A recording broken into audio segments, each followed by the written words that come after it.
අයිබෝන් අයිබෝන් පුතාලා ඇහෙනවද ඔයාලට මාව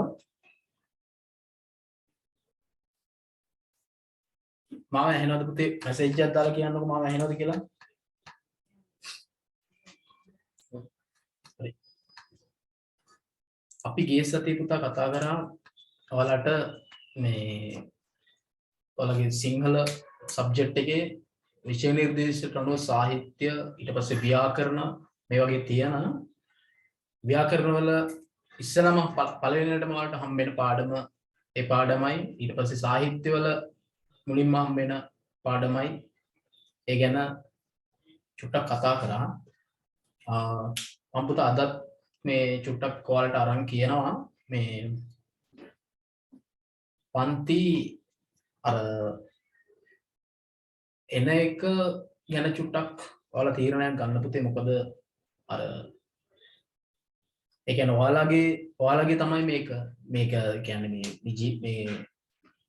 මේ සබ්ජෙක්ට් එක විභාගය ඊට පස්සේ අනාගතේ මේ හැම එකම ඔයාලා තීරණය කරන්න ඔයාලා තීරණයක් ගන්න මේ මට ගොඩ යන්න පුළුවන්ද මට හරියයිද එහෙම නැතුව පුතේ අර මම කියනවා දැන් අර මේ සමහරු ඉන්නවනේ ඔයාලා තාම අලුත්නේ ඔයාලා තාම අලුත් 12 වසරට අලුත් උසස් පෙළට අලුත් මේවට අලුත් හින්දා ඔයාලා මේ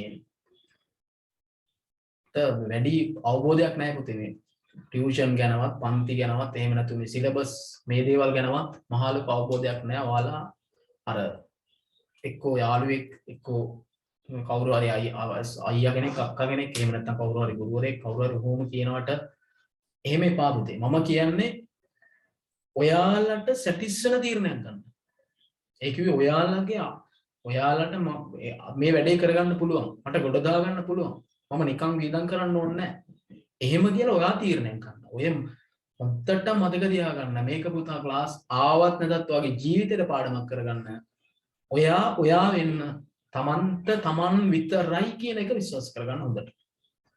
තමන් විතරයි කියන එක හොත්තට ඔළුවට දාගන්න. ඒ ඔළුවට දාගෙන ඔයාලා තීරණය කරන්න මට හරියයිද මට ගොඩ යන්න පුළුවන් වේද ඒ නිසා මේ අර රැල්ලට යන්න එපා පුතේ මොකද අර මම කියන්න ඕනේ මේ දේවල් ඔයාලා දැනගන්නත් ඕනේ මොකද අපි විෂයක් එක්ක යද්දි විෂය විතරක් නෙවෙයි ඊට අමතරව එහා ගිය දේවල් අපි දැනගන්න ඕනේ කියන්න ඕනේ කියන්නේ පුතේ අර ගොඩාක් සමහර ළමයි ඔයාලා දැන් අලුතින් ආසයි බස් වල යන්න ආසයි ඊට පස්සේ යාළුවොත් එක්ක කයියක් දාගන්න ඊට පස්සේ ඔය පොඩක් රවුමක් දාන්න අරයත් එක්ක ආසයි තව පොඩි දේවල් ආසාවල් තියෙනවා ඔක එක ඇඳුම් පැළඳුම් ඔය අයිබ්‍රෝ ටික හදාගන්න ඕන කියයි හොඳට ඒ ගැන යාළුවෝ අනුකරණය කරන්න යනවා ඒකේ පාපුතා මොකද ඒක එපා කියන්නේ ඒවා නෙවෙයි ඔයා කරගන්න ඕනේ ඔයා හිතන්න ඔයාගේ අම්මයි තාත්තවයි ගැන එයාලා ගැන ඊට පස්සේ ඔයාට අනාගතේ හදන අය ගැන හිතන්න ඒ අය ඔයා වෙනුවෙන් කරන කැපකිරීම ගැන හිතන්න ඒ හිතලා බලන්න එයාලා වේදම් කරන වේදමුත් එක්ක සාධාරණයක් වෙනවාද එහෙම නැත්නම් මම මෙහෙම ඉගෙන ගන්න එක ගැටලුවක් තියනවාද කියලා ඔයා තීරණයක් ගන්න ඔයාට ඒකේ අයිතිය ඔයා කරගන්න අයිතිය වෙන කාටවත් බාර දෙන්න එපා පුතේ. මොකද ඔය එකෙක්වත් මොනකටවත් Tamanට කියලා නෑ ඒක හොඳට තේරුම් ගන්න. හොඳට ඒක තේරුම් ගන්න. මේ දේවල් ඔළුවට දාගන්න පුතේ ඔළුවට දාගෙන ඔයා තීරණය කරන්න. මම අද ඔයාලට මේ කරන සාහිත්‍ය පාඩමේ ඊට පස්සේ ව්‍යාකරණ පාඩමේ සටහන් ටික දෙනවා. මෙතන ඉන්නවා පන්ති ඇවිල්ලා ඉන්න ළමයි ටික පන්ති ඉවරන ගමන්ම ආවේ තමන්ගේ යාළුවෝ ඉන්නවා කියලා එයාලට කියන්න එපා. මොකද උඹලට වැඩේ කරගන්න ඕනේ හින්දානේ බං උඹලා එන්නේ. ඒ හින්දා ඉන්න ළමයි ටික අනිවාර්යයෙන්ම ගෲප් එකේ ඇඩ්මින් ඇති ගෲප් එකේ අපේ ඇඩ්මින් මමයි තව ඉන්නවා. අපි දෙන්නෙන් කාට හරි මැසේජ් එකක් දාන්න පුතේ පන්තියට සහභාගී වුණා කියලා. එතකොට මම ඒ නෝට් දෙක දෙන්නම්. ඊට පස්සේ පාඩම ඒ කියන්නේ කියවන්න ගිය සතියේ කරපු පාඩමත් එක්කයි අද කරන දේවලුත් එක්ක ඔයාලා හොඳට කියවන්න ෂෝට් නෝට් හදන්න ඒ දේවල් ටික කරන්න ඊට පස්සේ ඔයාට පාඩම් ඒ කියන්නේ හොඳටම ඒ පාඩම් දැනෙවි අවුලක්ම නැති වෙයි අවුලක්ම නැති වෙයි මම අදත් කියන්නම් ඔයාලට අර සමහර ළමයි අලුත් ළමයි ඉන්නේ හින්දා අදත් මම චුට්ටක් කියන්නම් ඔයා දැනට මේ වැඩේ කරන්න මේ වැඩේ මම කරන්න කියන්නේ වෙන මොනකටවත් නෙවෙයි මේ වැඩෙන් ඔයාට අනිවාර්යයෙන්ම ඔයා කවදා හරි විභාග ලියන දවසකට අපිට දැන් විභාග ගැන හරියටම කියන්න බෑ පුතේ මේ තියෙන තත්ත්වෙත් එක්ක විභාග ගැන හරියට කියන්න බෑ ඒ හින්දා විභාගයේ කවදා තිබුණා මම ඔයාලට කියන්නම් මෙහෙම දෙයක් අනිවාර්යෙන්ම ඔයා කරන්න ඕනේ ඒ කියන්නේ අමතරව පුතේ ලකුණු විභාගයට අදාළ ලකුණු 10ක් 15ක් වගේ එකතු කරගන්න වැඩක් මේ වැඩේ මේක කල් දාන්න එපා මම ගිය සතියේ ඉඳන්ම කිව්වා පටන් ගන්න කියලා ගිය සතියේ පටන් ගන්න බැරුව නම් අමතක වුණා නම් බෑ වගේ හිතුණා නම් හෙට ඉඳන් හරි පටන් ගන්න අද ඉඳන් හරි පටන් ගන්න මේ වැඩේ අනිවාර්යෙන් මම කිව්වා මෙහෙම ඔයාලට තියෙනවා පාඩම් ටිකක් බුද්ධිල කාව්‍ය බැද්දේගම ඊට පස්සේ ප්‍රේමදී ජායති ශෝක නාට්‍ය කෙටි කතා ඊට පස්සේ නූතන පද්‍ය සංග්‍රහය ඊට පස්සේ සද්ධර්ම රත්නාවලිය අලංකාරය පූජාවලිය ජාතක කතා මේ ටික ඔයා මෙහෙම කරන්න ඔයා බෙදා ගන්න මේ පාඩම් ටික වෙන පොතක් අරන් පාඩම් ටික බෙදාගෙන පාඩම් ටිකේ අදාළ පාඩමේ රචකයා ගැන ලියද්දී අපි කියමු උදාහරණයක් විදිහට බැද්දේගම කියනවා බැද්දේගම නවකතාවේ ඊට පස්සේ නවකතාවේ රචකයා කවුද ලෙනාඩ් වුල්ෆ් ඊට පස්සේ මේ රචකයාගේ වෙනත් මොනවා හරි විශේෂ දේවල් තියෙනවා වෙනත් රචනා කෘති ඊට පස්සේ මෙයාගේ විශේෂත්ව මොනවා හරි එහෙම තියෙනවා නම් ඒ දේවල් ටික ලියන්න වෙනම ඊට පස්සේ ඔයා පාඩම කියවන් යද්දී පාඩම කියවද්දී අනිවාර්යෙන් පාඩම කියවන්න ඕනේ පාඩම කියවද්දී ඒ පාඩමට අදාළව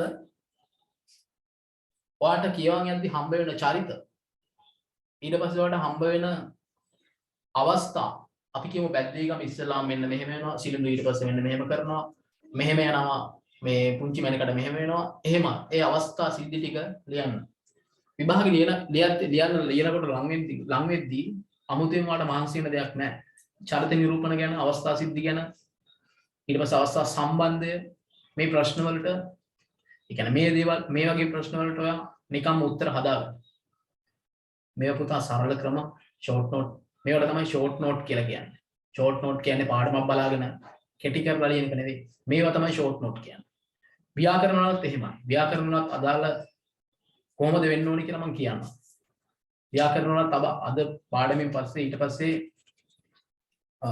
අක්ෂර වින්‍යාසය එහෙම පිළිවෙලක් තියෙනවා පුතේ පාඩම් පාඩම් තියෙන පිළිවෙලටම නෙවෙයි පාඩම් හම්බෙන පිළිවෙලට අපි කරන්න ඕනේ අතනින් මෙතන මම සංදි කරනවා දැන් මේ පාඩම කරනවා එහෙම නැත්නම් විභක්ති කරනවා එහෙම හරියන්නේ නැහැ එහෙම බෑ පුතේ යන්න ඕනේ ක්‍රමයක් තියෙනවා ඒ ක්‍රමයට යන්න ඕනේ බෑ කොඩ ඔයාලා කරන්න බෑ මයික් ඔන් කරන්න පුළුවන් බෑ කො පුළුවන් මේ ඒ පාඩම් කියන්නේ පාඩම් අදාළ වෙන ක්‍රමයටයි පුතේ පාඩම් කරන්න ඕනේ පාඩම් යන්න ඕනේ ඒකයි මම මේවා ගැන චුට්ටක් වට කිව්වේ ඔළුවට දාගන්න මේ දේවල් මේ හරි අපි අද කතා කරනවා පුතේ ගිය සතියේ මම ඔයාලට කතා කරේ ඉස්සනා ව්‍යාකරණ පාඩම ගැන අද චූටි වෙනසට එක්ක මම කතා කරන සාහිත්‍ය පාඩම ඉස්සෙල්ලා සාහිත්‍ය පාඩමේ අපි කතා කරේ පද්‍ය සාහිත්‍ය යුග ගැන පද්‍ය සාහිත්‍ය යුග කතා කරද්දී පුතේ අපිට තියෙනවා දැන් මම ඔයාලට හොඳ දෙයක් කියන්නම් හොඳට ඔළුවට දාගන්න මේක සාහිත්‍ය යුග පටන් ගන්නේ අනුරාධපුර යුගයේ ඉඳලා මෙන්න මේක ඒ කියන්නේ මෙන්න මේ සාහිත්‍ය යුග කියන එක ගද්‍ය පද්‍ය විදිහට වෙන්න වෙනවනේ මේක අපිට ගද්‍ය සද්ධර්ම රත්නාවලිය සද්ධර්ම ලංකාවේ පූජාවලිය මේවා ඉගෙන ගන්නට සාහිත්‍ය යුග ගැන ඉගෙන ගන්න ඕනේ. මේ ගද්‍ය පැත්ත. මේ පද්‍ය පැත්තෙන් අපි නූතන පද්‍ය සංග්‍රහය ගුත්තිල කාව්‍ය මේවට එන්න කලින් අපි පද්‍ය සාහිත්‍ය ගැන දැනගන්න ඕනේ. ඒකයි මේ පාඩම් මුලින් දාලා තියෙන්නේ. මේකේ තියෙන වැදගත්කම තමයි මේ යුග ගැන අවබෝධයක් නැතුව මේ ප්‍රශ්න වලට උත්තර ලියන්න යන එක තේරුමක් නැහැ. ඒ කියන්නේ ඇයි දන්නවද? මේ යුගවල පුතේ ව්‍යාකරණක් තියෙනවා, භාෂාව ගැනක් තියෙනවා, ඒ වගේම සාහිත්‍ය ගැනක් තියෙනවා. ඒ නිසා අනිවාර්යයෙන්ම දැනගන්න ඕනි කොහොමද අපේ මේවා විකාශන වුනේ, ඒ වගේ භාෂා ලක්ෂණ කොහොමද තිබුණේ, ඒ වගේ රචකයෝ කවුද, ඒ කාල රචනාවල මොනවද තිබුණ විශේෂ ලක්ෂණ, මේ මොනවද ලක්ෂණ, ඒ දේවල් දැනගන්න ඕනේ. ඒ දේවල් ගැන අවබෝධයක් නැතුව මම හිතන්නේ අර වගේ ලොකු පාඩම් වලට ගිහිල්ලා පළක් තියනවද කියලා. ඒ නිසා අපි මේවා ගැන දැනගෙන මෙයා. මම කිව්වා අනුරාධපුර යුගය ගැන. අනුරාධපුර ඊට පස්සේ පොළොන්නරු යුගය ගැන මම කිව්වා. ගද්‍ය සාහිත්‍ය, පද්‍ය සාහිත්‍ය කියන්නේ මොකක්ද කියලා මම කිව්වා. අනුරාධපුරයේ හම්බුන විශේෂ මොනවද හම්බුන පද්‍ය මේවා ගැනත් මම පැහැදිලි කරලා දුන්නා. එහෙම අපැහැදිලිකමක් තියෙනවා නම් ආපහු වීඩියෝ එක බලන්න. පළවෙනි දවසේ වීඩියෝ එක බලන්න වීඩියෝ එක බලලා ඒ යුග ගැන අවබෝධයක් කරගන්න පුළුවන්. ඊට පස්සේ සටහන හම්බ වුණාට පස්සේ පුළුවන් පුතා. ටික හතුර ආරගෙන පොල්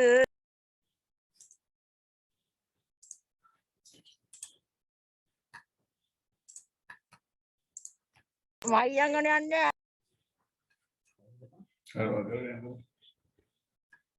මේ හරි පුතේ. මේ අපි බලමු අනුරාධපුර යුගයෙන් පස්සේ පොළොන්නරු යුගය. බලන්නකෝ මේ වගේ කල්ලි කෙනෙක් අටපත්‍ර මොන අපි හොයාගත්තා. ඊට පස්සේ අපිට හම්බ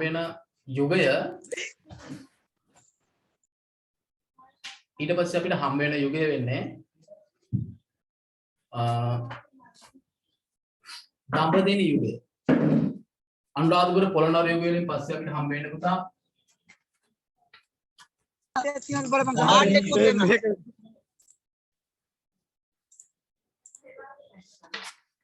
දඹදෙණි යුගය.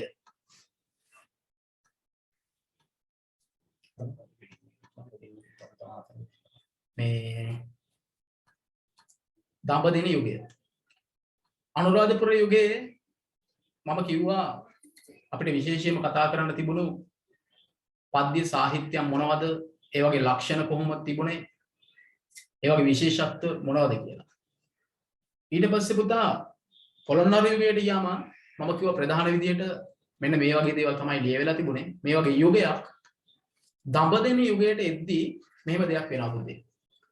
දඹදෙණි යුගයට එද්දී අනුරාධපුර යුගය පොළොන්නරු යුගවල තිබුණා පොඩි පොඩි හැලහැප්පීම්. අපේ සාහිත්‍යයට විතරක් නෙවෙයි, ගද්‍ය පද්‍ය සාහිත්‍යයට විතරක් නෙවෙයි මේක බලපෑවේ.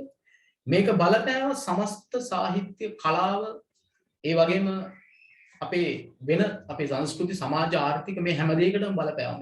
ඒකෙන් මම කිව්වා පොළොන්නරු යුගයේ වෙද්දී අපේ රට ආක්‍රමණය කරා ඉන්දියාවේ හිටපු එක එක පුතා පිරිස් ඇවිල්ලා ආක්‍රමණය කරා එක එක කාලවකවානුව.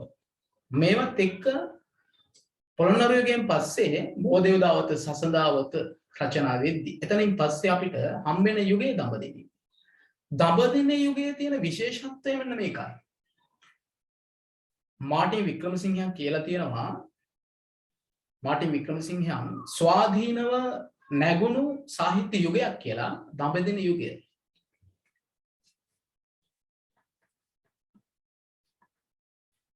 ස්වාධීන යුගයක්. ඒ කිව්වේ අර හැලහැප්පීම් වලින් මිදිලා පුතේ ආපු යුගයක්. එතකොට අර ආක්‍රමණ වලින් අයින් වෙලා පොළොන්නරු යුගයෙන් පස්සේ අපේ රට එක්සේසත් වුණා. එක්සේසත් වෙලා දඹදෙණි යුගයට එද්දී රට ස්වාධීන වුණා. මෙන්න මේ ස්වාධීනකම දඹදෙණි සාහිත්‍ය යුගයට ගොඩක් වැදගත් වුණා ගද්‍ය පද්‍ය දෙකටම. පද්‍ය විතරක් නෙවෙයි ගද්‍යයක් මේ යුගයේ ලියුණා. විශේෂයෙන්ම පුතා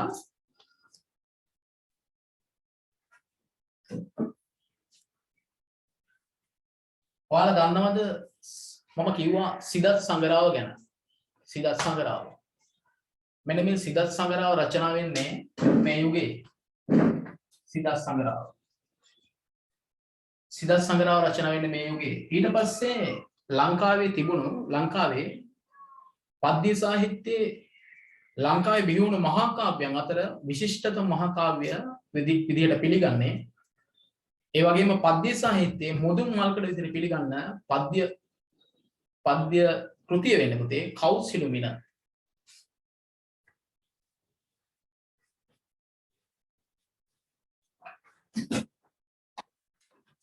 කෞසිලුමින.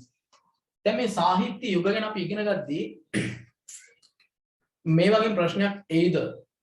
ගියසරේ A level paper එක බලන්න ප්‍රශ්නයක් ඇවිල්ලා තියෙනවා. අනිත් එක ළමයි චුට්ටක් කල්පනා කරන්න චුට්ටක් කපටි වෙන්න.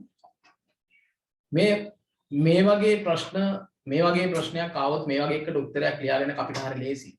අර වගේ අර කතා ගොඩක් කියව බල මහන්සි වෙන්න දෙයක් නැහැ. මේ වගේ ප්‍රශ්නයක් ආවොත් එහෙනම් මේවා පාඩම් කරගන්න. අනිත් එක තමයි මේ දේවල් අපිට අනිවාර්යෙන් වැදගත් වෙනවා. දඹදිව යුගයේ තමයි අපිට හම්බෙන්නේ පුතේ කවුද? ධර්මසේන හාමුදුරුවෝ. සද්ධර්ම රත්නාවලී කතුවරයා හම්බෙන්නේ දඹදිව යුගයේ. ඒ හින්දා මේ යුගයේ තියෙන වටිනාකම අපිට ඒවට උත්තර දෙයක් දෙන්න වෙනවා. ඒ වගේම තමයි අනෝමදස්සී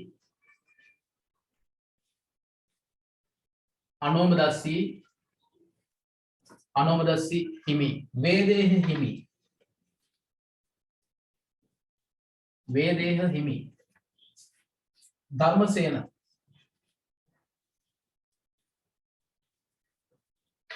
ඊට පස්සේ අපිට හම්බ වෙනවා දෙවන පරාක්‍රම බාහු.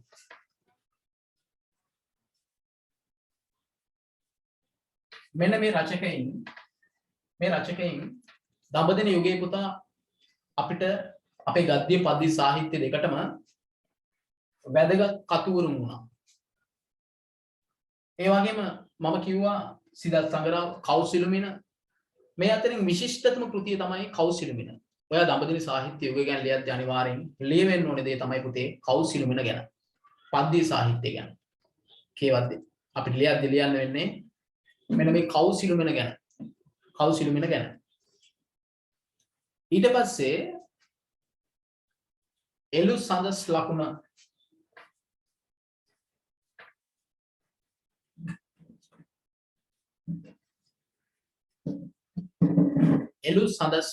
මෙන්න මේ ග්‍රන්ථයත් ලියවෙනවා දඹදිව යුගයේ. දැන් මේ අතරින් මම කිව්වා ගොඩාක් වැදගත් වෙන්නේ පද්‍ය සාහිත්‍ය ගැන අපි කතා කරන්නේ. එතකොට සිදත් සංගරාවේ පද්‍ය මේකක් තිබුණාද කියලා අපිට හිතන්න පුළුවන්ද? ඔව්. ඔයාට මම කිව්වා දැන් ඒකයි මම කිව්වේ ව්‍යාකරණ වලටත් මේවා වැදගත්. ව්‍යාකරණත් පටන් ගන්න මේ වගේ. මේ වගේ තමයි ව්‍යාකරණත් අපි පටන් ගන්න.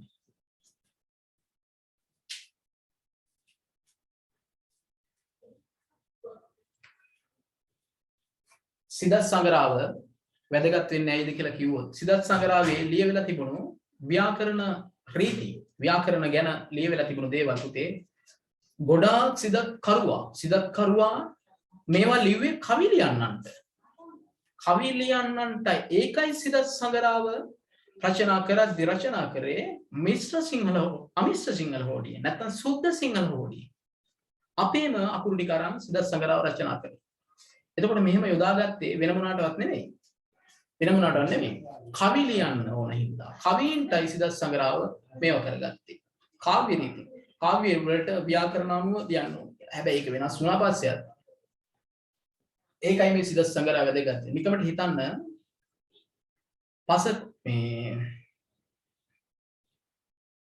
නිකමට හිතන්න සිදත් සංගරාවේ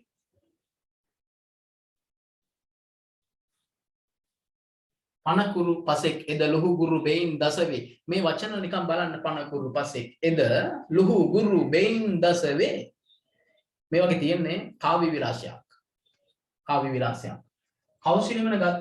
කෞසිලුමින ගත්තොත් මෙන්න මේ එළු සඳස් ලකුණු කියන එක මේකත් කවින්ට කවි ලියන්නයි පුතේ ගොඩාක් වැදගත් උනේ එළු සඳස් ලකුණු කියන පද්‍ය ග්‍රන්ථයක්. කෞසිලුමින ගැන කිව්වොත් කෞසිලුමින පුතා රචනා කරන්නේ දෙවන පරාක්‍රම බාහු රජතුමා ලංකාවේ තියෙන පද්‍ය සාහිත්‍ය පද්‍ය ග්‍රන්ථ අතරින් කෞසිලමනේ වැදගත් වෙන්නේ එක හේතුවක් තමයි ශෘංගාර රසයෙන් ඉහළින්ම තියෙන පද්‍ය ග්‍රන්ථයක් තමයි කෞසිලමින ශෘංගාර රසයෙන්. ඒ වගේම මේක රචනා කරන පුතා දෙවන පරාක්‍රම බාහු කලිකාල සර්වඥ පඬිත අපි කියනවා මේ රජතුමා දෙවන පරාක්‍රම බාහු රජතුමා මේ තරම් වැදගත් වෙන්නේ ඇයි කිව්වොත් ඒ තරම් ඔහු විශිෂ්ට කවි. ඔහු හැඳින්වුවා ඒ කියන්නේ එයා මෙන්න මේ දෙවන පරාක්‍රම බාහු රජතුමා පුතේ උපාධියක් ගත්තා. උපාධියක් දුන්න පිරිනැම ඔහුට මෙන්න මෙහෙම. කලිකාල සර්වඥ පඬිත. කලිකාල සර්වඥ පඬිත කියන මේ ගෞරව උපාධියක් ගත්තා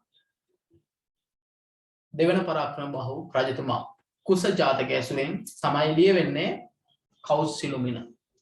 හරි පුතා.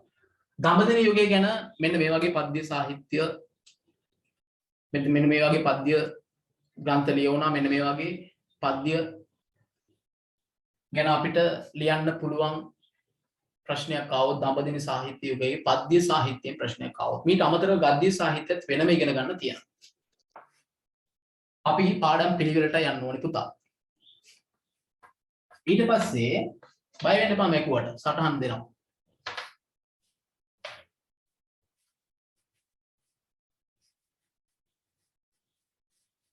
දඹදිව සාහිත්‍ය යුගයෙන් පස්සේ අපිට හම්බ වෙන්නේ පුතා කුරුණෑගල යුගය. කුරුණෑගල. මෙන්න මේ යුගයේ වෙද්දී කුරුණෑගල යුගයේ වෙද්දී අපිට ඒ තරම්ම ලියවුණු පද්‍ය ග්‍රන්ථ හම්බ වෙන්නේ නැහැ. ඒ වගේම ගද්‍ය සාහිත්‍යයටත් මහා ලොකු තැනක් ලැබෙන්නේ නැහැ මෙන්න මේ කුරුණෑගල යුගයේ. ඒකට හේතුව ඒ කාලෙ වෙද්දී ආපහු අර තිබ්බා වගේ මොනවා හරි අපේ රටේ ප්‍රශ්න වෙන්න පුළුවන් පුතේ. මේ කාලේ ලියවුණු විශිෂ්ට ග්‍රන්ථයක් තමයි 550 ජාතක කතා පොත. ඒකයි මම කිව්වේ මේ යුග ගැන ඔයා අනිවාර්යෙන් ඉගෙන ගන්න ඕනේ කියලා. පද්‍ය සාහිත්‍ය ගැන කතා කරොත් හම්බෙන්නේ පුතා සඳ කිඳුරු දා කව. සඳ කිඳුරු දා කව. මේක කතෘ කවුද කියලා අපි හරියටම දන්නේ නැහැ. හැබැයි අනුමාන කරනවා විල්ගම්මුල සංඝරාජ. මෙන්න මේ හාමුදුරුවෝ ලිව්වා කියලා අනුමාන කරනවා පුතේ. සඳ කිඳුරු දා කව මෙන්න මේ පද්‍ය ග්‍රන්ථය තමයි අපිට කුරුණෑගල යුගයේ හම්බ වෙන පද්‍ය සාහිත්‍යයට අදාළ යුගය පද්‍ය සාහිත්‍යයට අදාළ ග්‍රන්ථයක් විදිහට අපිට හම්බ වෙන්නේ කුරුණෑගල සාහිත්‍ය යුගයේ. ඔයාලට ඕන නම් මම කවියක් කියන්නම් සඳ කිඳුරු දා කව. අවශ්‍යද? අවශ්‍ය නම් අවශ්‍ය නැහැ පුතේ. සඳ කිඳුරු දා කවේ කවි ඔය 11 වසර පොත්වල එහෙම තියෙනවා. ඒවා උදාහරණයක් හිම දාගන්න ඕනේ මේවා ගැන අධ්‍යයනය කරද්දී. සිප බඳ කොමලති මුවවි පොාපියා සැප විඳ කලක් සමගිව මන පිනාපියා ලප සඳ ලෙසින් උන් මගේ හිමේ මරාපියා අද අප කුමට වෙන් කරපීද පාපියා. ඕන නම් අය කියන්න ඕනද? අවශ්‍ය නැහැ කියලා හිතන්නේ. ඕන නම් කියන්න අපව කියන්න. උදාහරණ තියෙනවා පුතේ සටහනේ හින්දා ප්‍රශ්නයක් නැහැ. අපි මේ යුග ගැන අපිට බහුලවම ඉගෙන ගන්න තියෙන පුතේ බහුලම අපිට වැදගත් වෙන යුග ටික තමයි දඹදිව යුගයයි ඒ වගේම කුරුණෑගලයි ඊට පස්සේ අපිට හම්බ වෙන කෝට්ටේ යුගය. විශේෂයෙන්ම කෝට්ටේ යුගය. කෝට්ටේ යුගයෙන් පුතේ කෝට්ටේ යුගයේ ප්‍රශ්නය කෝට්ටේ යුගය ගැන අනිවාර්යයෙන්ම දැනගන්න අවශ්‍යමයි. බොහෝ විට විභාගයට ආවොත් එන්නේ මේ කෝට්ටේ සාහිත්‍ය යුගය නැත්නම් දඹදිනි මේ වගේ යුග තමයි. ඒ කිව්වේ එහෙම ඒකට හේතුව තමයි පුතේ අපිට අදාළ විෂය නිර්දේශයට අදාළ ග්‍රන්ථ හම්බ වෙන්නේ මේ කෝට්ටේ සාහිත්‍ය යුගයේ තමයි අපිට හම්බ වෙන්නේ ගුත්තිල කාව්‍ය. ඒ වගේම දඹදිනි යුගයේ තමයි හම්බ වෙන්නේ අපිට සද්ධර්ම රත්නාවලිය, ගම්පොළ යුගයේ හම්බ වෙනවා සද්ධර්ම අලංකාරය. ඊට පස්සේ පුතා කුරුණෑගල සාහිත්‍ය යුගයෙන් පස්සේ කුරුණෑගලෙන් පස්සේ අපිට හම්බ වෙනවා ගම්පොළ යුගය.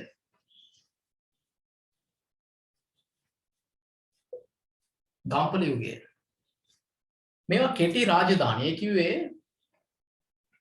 ගොඩක් කාලයක් පැවතුණු රාජධානි නෙවෙයි පුතේ මේ රාජධානි. ගම්පොළ යුගයේත් අපිට වැදගත් වෙන්නේ විශේෂයෙන්ම අපේ සාහිත්‍ය ඉගෙන ගන්නදී සද්ධර්ම ලංකාරී ලියවෙන්නේ පුතා මෙන්න මේ යුගයේ. ගම්පොළ යුගයේ තමයි ලියවෙන්නේ. පද්‍ය සාහිත්‍ය ගැන කතා කරද්දී ගම්පොළ යුගයේ ගම්පොළ යුගයේ හම් වෙන විශිෂ්ට ඒ කියන්නේ පද්‍ය සාහිත්‍යයට වඩා ගද්‍ය සාහිත්‍යයට විශිෂ්ටම තැනක් තිබුණා. ඒක ඇයිද කියලා කිව්වොත් ගම්පොළ යුගයේ තමයි පුතා හම් වෙන්නේ අපිට බාලාව තරණය. බාලාව තරණය. ඊට පස්සේ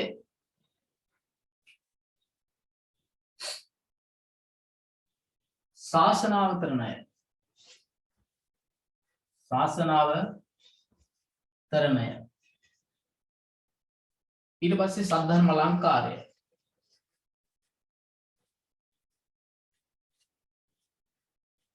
සද්ධර්ම අලංකාරය. මෙන්න මේ වගේ ගද්‍ය කෘති හම්බ වෙන්නේ ගොඩාක් ගම්පොළ යුගයේ. ඒ හින්දා අපිට පද්‍යයට වඩා ගද්‍ය ගැනයි පුතේ මේ යුගයේ වැදගත් වෙන්නේ. ඒ හින්දා ගද්‍ය සාහිත්‍ය ගැන අහද්දී ගද්‍ය සාහිත්‍ය යුගයේ වලින් ප්‍රශ්නයක් ඇහුවොත් ඔබට අනිවාර්යෙන්ම අහන යුගයක් තමයි පුතේ ගම්පොළ යුගය. ගම්පොළ යුගය. ගොඩක්ම වැදගත් යුගයක් ගම්පොළ යුගය. පද්‍ය සාහිත්‍ය විදිහට පුතා මේකේ හම්බ වෙනවා අපිට විශිෂ්ටම දෙයක්. ඒ තමයි අපේ සංදේශ කාව්‍ය ආරම්භ වෙන්නේ මෙන්න මේ යුගයේ.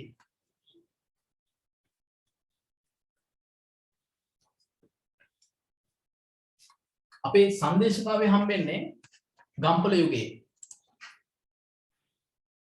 සංදේශ කාව්‍ය එතෙක් අපේ රටට ඇවිල්ලා තිබුණ නෑ පුතා. ඉස්සෙල්ලාම මේඝදූතය හරහා තමයි සංදේශ කාව්‍යයක් ලියවුණා කියලා සාධක හම්බ වෙන්නේ මේඝදූතෙන්. ඊට පස්සේ ලංකාවේ පද්‍ය සාහිත්‍ය ගැන අපිට සාධක හම්බ වෙන්න පුතේ. සාධක හම්බ වෙන්නේ මෙන්න මේ ගම්පොළ යුගයේ ලියවුණු තිසර සංදේශයයි මයුර සංදේශයයි. මයුරයි තිසරයි. සංදේශ කාව්‍ය ආරම්භ වෙන්නේ මෙන්න මෙතනින්. මයුර සංදේශය තමයි අපේ ලංකාවේ ලියවුණු ඉස්සෙල්ලාම සංදේශ විදිහට හඳුන්වන්නේ. මේක ලිව්වේ පුතේ කවුද කියලා හරියටම දන්නේ නැහැ. හැබැයි අනුමාන කරනවා සාහිත්‍යවේදීන් කවීශ්වර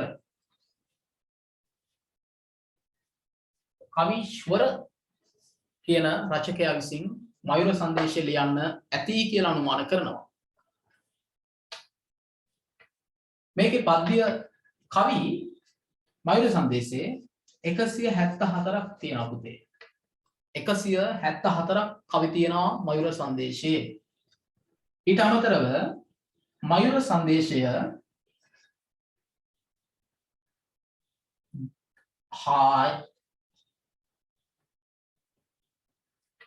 මයුර සංදේශයේ පුතා ඊට අමතරව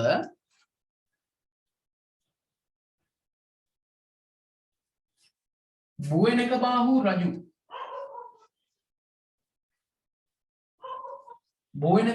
රජු ඇතුළු ඒ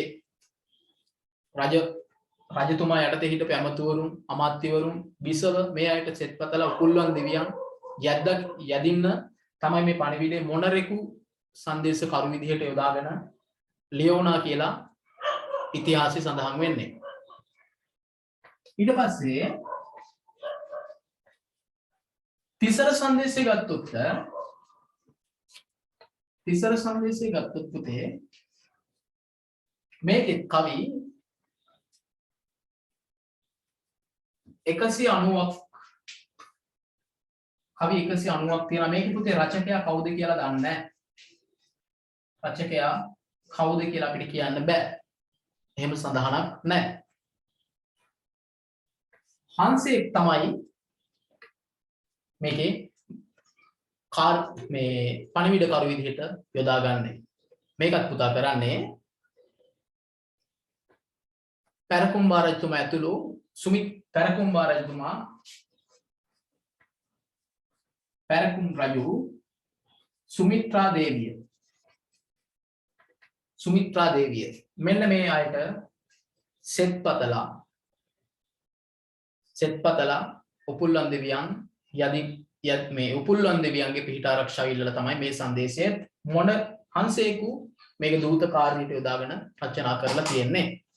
මේ දෙක තමයි පුතේ හම්බෙන්නේ ගම්පල යුගයේ අපිට පද්‍ය සාහිත්‍ය යුග විදිහට හම්බෙන්නේ මෙන්න මේ දෙක. පුතේ අපිට වැදගත්ම යුගය වෙන්නේ මෙන්න මේ යුගය.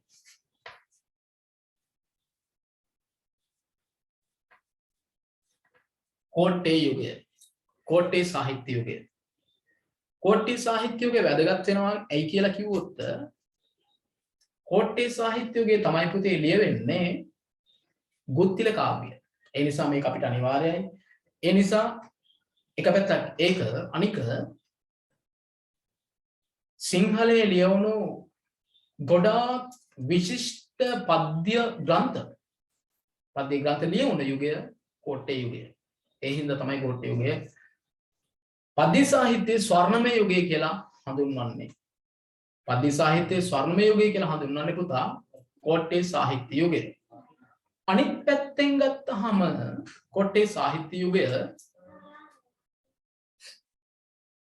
පැත්තෙන් ගත්තහම කෝට්ටේ සාහිත්‍ය යුගය නිදහස් යුගයක්. අර කලින් යුගවල පැවතුණු එක එක බාධා මේ දේවල් නැති වෙලා නිදහසේ කවීන්ට සාහිත්‍යදරයන්ට ගද්‍යකරුවන්ට පද්‍යකරුවන්ට තමන්ගේ රචනා එළිදක්වන්න අවස්ථාවක් ලැබෙන යුගයක් තමයි පුතේ කෝට්ටේ සාහිත්‍ය යුගය. ඒකයි මේ යුගය ගැන මම කිව්වේ ඔබට ගොඩක් වැදගත්. මේක අනිවාර්යයෙන්ම ඔබ මතක තියාගන්න ඕන යුගයක්. බුද්ධිල කාව්‍යයේ ප්‍රශ්නයක් අහන්න කලින් කෝට්ටේ යුගයේ ප්‍රශ්නයක් ඇහිය හැකි අවස්ථා තියෙනවා. මම මෙහෙම කියන්නේ ඔයාලට දැන් මේ මේ මොනවද මේ කියන්නේ කියලා හිතන්න නැති. හැබැයි දැන් මේ ඔයාලට මේ වගේ ගෙස්ට් කරනවා දෙනවා. මේ වගේ ගෙස්ට් කරන්න දෙනවා පුතේ. මේ විදිහට. ඒක ඔයාලට දැන් මේ ඔයාගේ තන හදාගන්න වැදගත් වෙයි. ඔයාගේ තන හදාගන්න වැදගත් වෙනවා. ඔයා දැන් මේ දලා විභාගයට ලෑස්ති වෙනවා. ඒකයි මම කිව්වේ දැන් මේ අර ෂෝට් නෝට් වැඩේ එහෙම කරන්න. මේකනේ වැඩේ. බල කරන්න බෑ. ඇවිල්ලා ඵලයන් ගිහිල්ලා කරපන් කියලා කියන්න පුළුවන් ළඟ හිටියා. එහෙම කියනවා. ළඟක හිටියා. ඊට පස්සේ පයින් දෙයක් කරි ගහනවා. හැබැයි ඉතින් එහෙම කරන්න බෑ. මේ හින්දා ඊට වඩා හැබැයි මේ අර මං වචන වලින් කියන දේ ටිකක් ඔයාලට තදින් දැනෙන්න ඇති. තදින් දැනෙන්න තමයි කියන්නේ. මේ දේවල් නොකරොත් වෙන්නේ මොකද්ද කියලා දැම්ම කියන්නේ නැහැ. දැම්ම කිව්වොත් තව ටික කාලයක් යද්දි මම කියන්නම්. මේ කියන දේවල් නොකරොත් වෙන්නේ මොකද්ද කියලා කියන්නම්. එතකොට ඔයාලට තේරෙයි අරු කියපු දේ ඇහුවනම් මොකක් හරි දෙයක් වෙන්න තිබුණා නේද කියලා. එදාට ඔයාලට හිතේවි.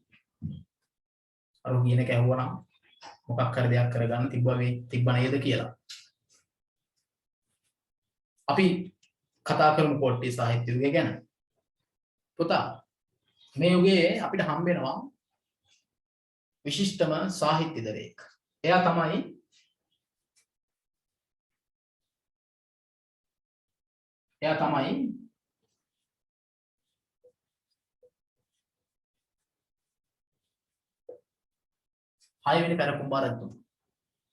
හයවෙනි පැරකුම්බා රජතුමා. මේ එක්කෙනෙක් අනිත් එක තමයි එක පැත්තකින් පුතා මේ යුගයේ වැදගත් වෙන්නේ ආර්ථික වාණිජමය දියුණුව.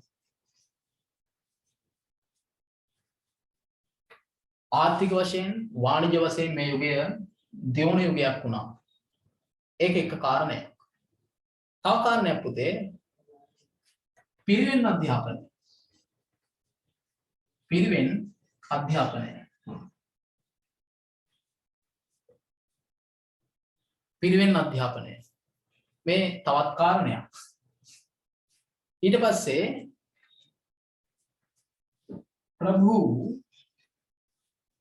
ප්‍රභූන්ගේ අවශ්‍යතා.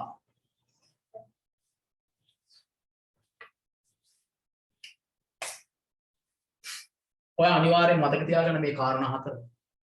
කෝට්ටේ සාහිත්‍ය යුගය ඒ තරම්ම දියුණු තත්වයකට ආවේ එක හේතුවක් තමයි පුතේ මෙන්න මේ 6 වෙනි පරාක්‍රමබාහු රජතුමා, පැරකුම්බා රජතුමා. මේ රජතුමා කෝට්ටේ යුගයේ විශිෂ්ට සාහිත්‍ය මෙහෙවරක් කරා. විශිෂ්ට සාහිත්‍ය මෙහෙවරක් කරා. මෙයා පුතේ කවි ලිව්වා. ඊට පස්සේ කවි ලියන අයට දුන්න අවස්ථාව ඉඩකඩ සලසලා දුන්නා ලියන්න කවි. එක සාහිත්‍ය දරේ කියන්නේ කවි ලියන අය, ගද්‍ය ලියන අයට අවස්ථාව දුන්නා තමන්ගේ දක්ෂතා මේවා කරලා තියාග ලබා දුන්නා. මේ වගේ කවි ලියන්න පෙළඹුණා. අපේ රටේ සාහිත්‍ය ගොඩාක් දියුණු තත්වයකට පත් වෙන්න පටන් ගත්තා. පැරකුම්බා රජතුමාගේ මෙන්න මේක. ඒ වගේම තමයි මේ යුගයේ වෙද්දී මම අර කියපු බාධා වලින් ටිකක් මැඩපැවැත්වෙලා පුතා ආර්ථික වාණිජමය දියුණුවක් තිබුණා. මිනිස්සු දියුණු වෙලා රට දියුණු වෙලා ඒ හින්දා කලාවතින් මිනිස්සු දියුණු වෙලා තිබුණා. කලාව දියුණු වෙද්දී සාහිත්‍ය ඉබේම දියුණු වෙනවා. ඒක තමයි ඇත්ත. කලාව දියුණු වෙද්දී සාහිත්‍ය දියුණු වෙනවා පුතා. ඒක එක හේතුවක් වුණා. ඒ වගේම මේ පිරිවෙන් අධ්‍යාපනය මෙන්න මේකෙන් පිරිවෙන් පුතා එක නිකායවල වලට අනුව එක ප්‍රදේශ වලට අනුව පිරිවෙන් තිබුණා. මේ පිරිවෙන් අධ්‍යාපනයෙන් බිහි වුණා එක වාද පැවැත්තුවා. එක වාද විවාද පැවැත්තුවා. එක කාව්‍ය තරඟ, ගද්‍ය තරඟ මේ වගේ දේවල් පැවැත්තුවා. මෙන්න මේ දේවල් හින්දා මේ හේතු හින්දා මේ පිරිවෙන් අධ්‍යාපනය විශේෂයෙන් බලපෑවා කෝට්ටේ සාහිත්‍යයේ දියුණුවට. ඒ වගේම ප්‍රභූන්ගේ අවශ්‍යතා, රජවරු ඊට පස්සේ ඔය තිබුණේ පුතා ඔය මේ වලව් කතන්දර එක ප්‍රභු ඇමතිවරු මැති අමුතුර ඔය වගේ කට්ටිය මේ පාර්ලිමේන්තුවේ ඉන්නු නෙවෙයි ඒ කාලේ හිට තිබ්බා. මෙයාලගේ අවශ්‍යතාවලට කවියෝ ගෙන්නුවා, කවි කියෙව්වා, කවි ලියුවා. ඒ වගේම මෙයාලගේ අවශ්‍යතා සඳහා කලාව යොදාගත්තා. මේ මම කියන්නේ පද්‍ය විතරක් නෙවෙයි. ඔය නර්තනය, සංගීතය මෙන්න මේ වගේ දේවල් ගොඩාක් පුතේ පැවැත්ුණා මෙන්න මේ යුගයේ හින්දාම ඉබේම පද්‍ය සාහිත්‍යයත් දියුණු වුණා කෝට්ටේ සාහිත්‍ය යුගයේ. ඒ වගේම ඔයාලා මතක තියාගන්න කෝට්ටේ සාහිත්‍ය යුගයේ මේ දියුණුවට හේතු වුණ කරුණු වගේම හිටියා විශිෂ්ට කවීන් ටිකක්.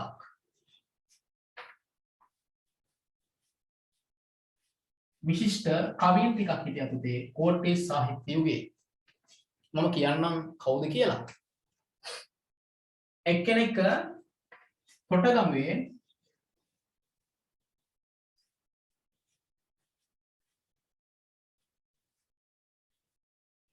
තොටගමුවේ ශ්‍රී රාහුල හාමුදුරුවෝ. අනිත් පැත්තෙන්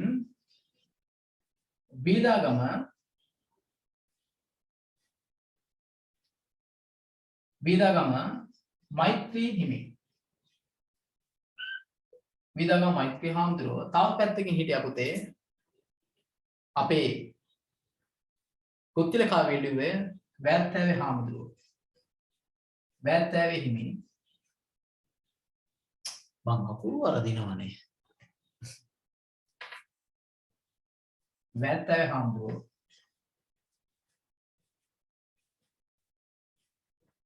මෙන්න මේ ත්‍රිමූර්තිය, කාව්‍ය ත්‍රිමූර්තිය පුතේ ගොඩාක් ඉවහල් වුණා කෝට්ටේ සාහිත්‍ය යුගයේ දියුණුවට කෝට්ටේ සාහිත්‍ය යුගයේ දියුණුවට කලාවේ දියුණුවට කෝට්ටේ සාහිත්‍ය පද්‍ය සාහිත්‍ය වගේම ගද්‍ය සාහිත්‍ය මේ දේවල් වල දියුණුවට ගොඩාක්ම ඉවහල් වුණා. මෙන්න මේ කෝට්ටේගේ හිටපු මෙන්න මේ රචකයන් තුන්දෙනා.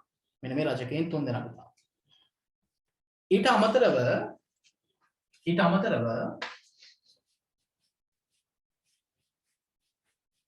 කෝට්ටේ යුගයේ ලියවුණු කාව්‍යයන් ගත්තොත් පුතේ ප්‍රධාන විදිහට භක්ති මහා කාව්‍ය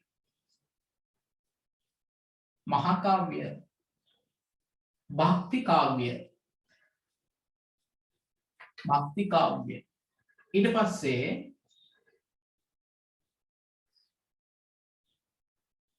පස්සේ පුතා උපදේශන කාව්‍ය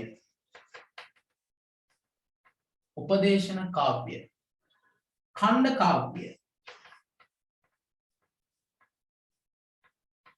काव्य ඊට පස්සේ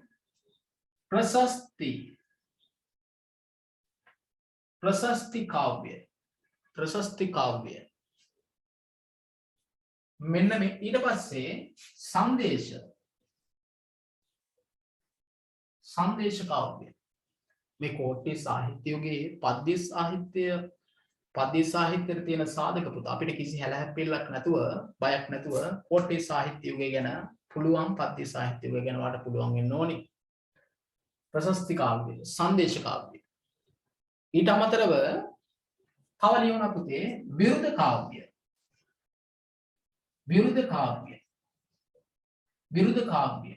තව අපිට කියන්න පුළුවන් ජාතක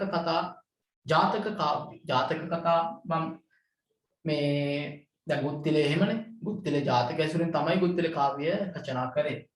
මේ වගේ කෝට්ටේ සාහිත්‍ය යුගයේ පුතේ විවිධ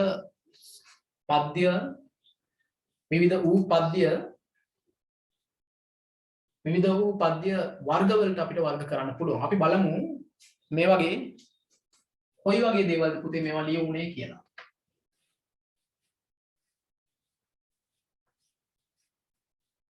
මහා කාව්‍යයන් විදිහට ගත්තොත් මහා කාව්‍යයන් විදිහට මම කිව්වා මහා කාව්‍යයක් කියන්නේ මොකක්ද මේ කාව්‍ය කොහොමද ගිය සතියේ පාඩමේ කිව්වා.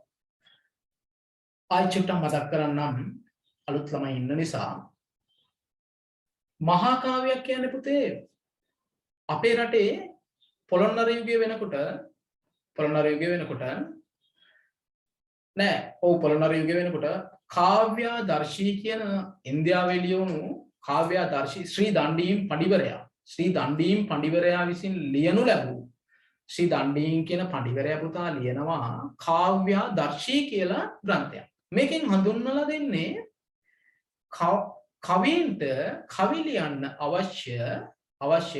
කවි ලියන්න අවශ්‍ය වෙන කාව්‍ය අලංකාර ගැන මේ දේවල් ගැන. මේක අපේ ලංකාවට හඳුන්වලා දෙනවා සේන සලමවන් කියන රජතුමා. මෙහෙම ලියවුණු මහා කාව්‍යයන් විදිහට අපි දන්නේ අපිට හම්බ වෙන්නේ පුතා එකයි මේ වෙද්දි කෝට්ටේ යුගයේ වෙද්දි. එතකොට ඒ මොකද්ද දන්නවද? මම කිව්වේ අර කෞසිනුමින දෙවෙනි පරාක්‍රම බාහිරතුමා ලියපු කෞසිනුමින. ඊට පස්සේ අපිට හම්බ වෙන මහා කාව්‍ය තමයි පුතේ මෙන්න මේ කෝට්ටේ සාහිත්‍ය යුගයේ හම්බ වෙන කාව්‍ය ශේඛරය.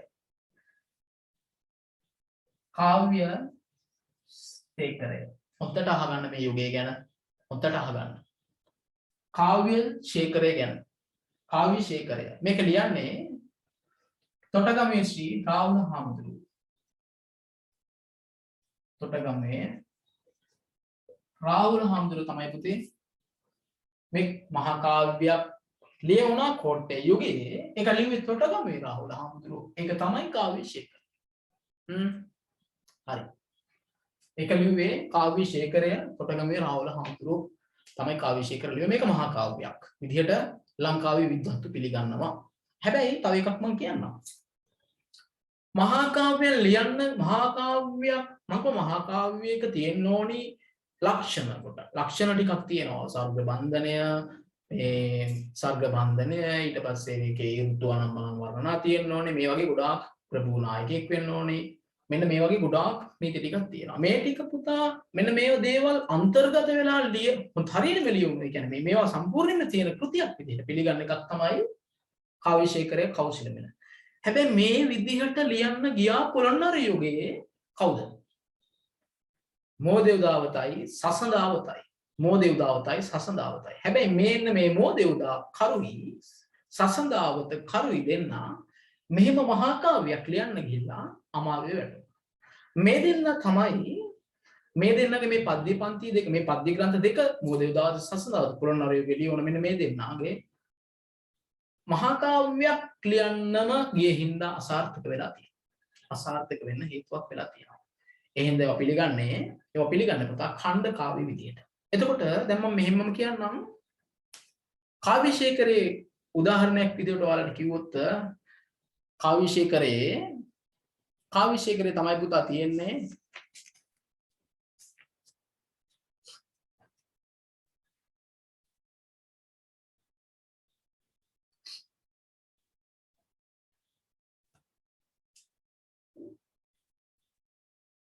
කාව්‍යශේඛරයේ තමයි තියෙන්නේ පුතා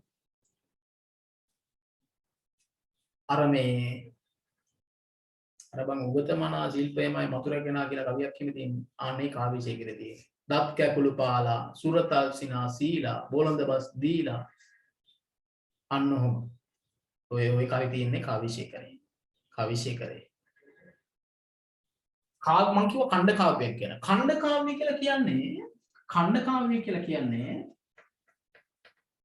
කාව්‍ය කියලා කියන්නේ පුතා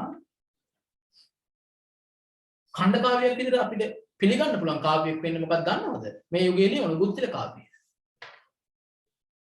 ගුත්තිල කාව්‍ය ඛණ්ඩ කාව්‍ය. එතකොට ගුත්තිල කාව්‍යයේ කවි ඕන තරම් අපිට උදාහරණ වලට දාන්න පුළුවන් ඉස්සරහට. ගුත්තිල එතකොට මොකක් දැන් ඔන්න ඛණ්ඩ කාව්‍ය කියන්නේ මොකක්ද? දන්නේ නැහැ. ඛණ්ඩ කාව්‍ය කියලා කියන්නේ එක අවශ්‍යතාවක් නැත්නම් එකම දර්ශනයක් එක අරමුණක් මෙන්න මේ වගේ එක දෙයක් අරමුණු කරගෙන තමයි ලියන්නේ එක නිර්දේශයක් එක වස්තු නිර්දේශයක් එක නිර්දේශයක් මෙන්න මෙහෙම අරමුණක් කරගෙන තමයි ලියන්නේ පුතා ඛණ්ඩ කාව්‍ය. මේක මහා කාව්‍ය ලක්ෂණක් තියෙනවා ඒ වගේම මහා කාව්‍ය නොවන ලක්ෂණක් තියෙනවා. අන්න එහෙම කාව්‍යයන් වලට අපි කියන්නේ ඛණ්ඩ කාව්‍යයන් විදිහට. මෝදේවදාවත සසඳාවත ගුත්තිල කාව්‍ය මේවා අයිති වෙන පුතා මේ පද්‍ය මේවා අයිති වෙන ඛණ්ඩ කාව්‍ය විදිහට. එතකොට කෝට්ටේ යුගයේ ලියවුණු ඛණ්ඩ කාව්‍යයක් විදිහට අපිට දැනගන්න ඕනේ ගුත්තිල කාව්‍ය. ඊට පස්සේ උපදේශන කාව්‍ය. උපදේශන කාව්‍ය විදිහට අපිට පිළිගන්න පුළුවන් කෝට්ටේ යුගයේ ලියවුණු පුතා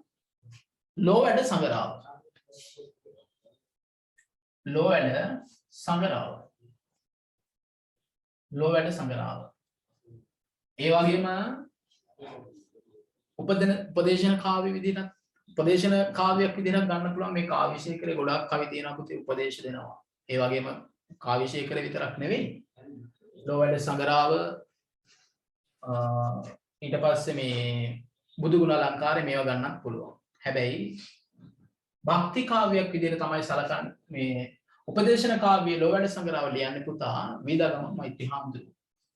මේක ලියන්නේ වීදාගම හාමුදුරුවෝ. වීදාගම හාමුදුරුවෝ තමයි ලෝ වැඩ සංගරාව ලියන්නේ.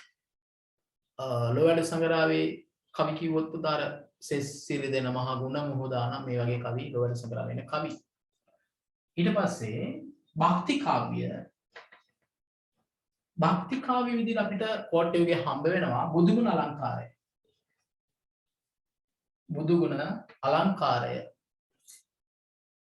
මේකත් ලියන්න පුතා වීදාගම මෛත්‍රී හාමුදුරුවෝ. වීදාගම මෛත්‍රී හිමි තමයි ලියන්නේ භක්ති කාව්‍ය විදිහට හඳුන්වන බුදුගුණ අලංකාරයත් ලියන්නේ. බුදුගුණ අලංකාරයේ තමයි පුතේ තියෙන්නේ මේ සංඝ සිරිය ශාලා කලයුරු සොඳුරු ශාලා සිරින් සුයි ශාලා පවෙන නුවරක් වීවි ශාලා. ඒකේ ඔයාලා අනිවාර්යෙන් දැනගන්න ඕන කවිපද දෙකක් තියෙනවා. මෙන්න මේ දෙක මතක තියාගන්න පුතා. කියනුය දිවා රැය කියනුය දිවා රැය කියනුය දිවා රැය කියනුය දිවා රැය කෙරෙන් බුදු ගුණ අලංකාරය. ඒ කිව්වේ උදේ හවස රැ ඕන වෙලාවක පුතේ අපිට බණ අහනවා වගේලෝ බුදු ගුණ අලංකාරය කියවනවා කියන එක. ඒක දැනගන්න, ඒක මතක තියාගන්න. කියනුය දිවා රැය කෙරෙන් බුදු ගුණ අලංකාරය. ඊට පස්සේ ප්‍රශස්ති කාව්‍ය විදිහට ගත්තොත් ප්‍රශස්ති කාව්‍යයන් ගොඩක් තියෙනවා. හැබැයි අපිට ගොඩාක්ම වැදගත් වෙන්නේ පුතේ පැරකුම්බා සිරිත. පැරකුම්බා සිරිත. මේකෙන් කරන්නේ පැරකුම්බා රජතුමාගේ යුද දක්ෂතා, ඒ වගේම ශරීරයේ තියෙන පෞරුෂත්වය, ඔහුට හිටපු මැති අමතුරුන්ගේ දක්ෂතා, ඔහුට තිබුණු දැනුම, සාහිත්‍ය දැනුම, මේ වගේ දේවල් මොහු ගැන වර්ණනා කරන ලියවුණු ග්‍රන්ථයක් තමයි පැරකුම්බා සිරිත. පැරකුම්බා සිරිත. කතෘ කවුද කියලා කියන්න බෑ. මේ පැරකුම්බා සිරිතේ කවුද කියලා අපිට දන්නේ නැහැ පුතේ. කතෘවරයා. පැරකුම්බා සිරිත කියන්නේ හරි ලස්සන ප්‍රශස්ත කාව්‍යයක්. හරි ලස්සනයි. හරි මේ ගොඩක් වැදගත් අපිට දේවල් පුතේ මේවා කියවන්න. මේ වගේ දේවල් අඩුමතරම ඔයාලා නිකමට හරි කියවන්න. නිකමට හරි මේ වගේ නිකන් හරි කියවගෙන යන්න. මොනවා හරි දේවල් තියෙනවා මේ වගේ ඔයාලට ගන්න දේවල් තියෙනවා පුතේ. මේවා කොයි වගේද කියලා හරි අඳුන ගන්න පුළුවන්. එහෙම එකක් තියෙනවා. වියතුන් ඉදිරියේ පැරකුම්බා සිරිත කවියක් මම කියන්නේ මේ. වියතුන් ඉදිරියේ නොහොබී කුකවි.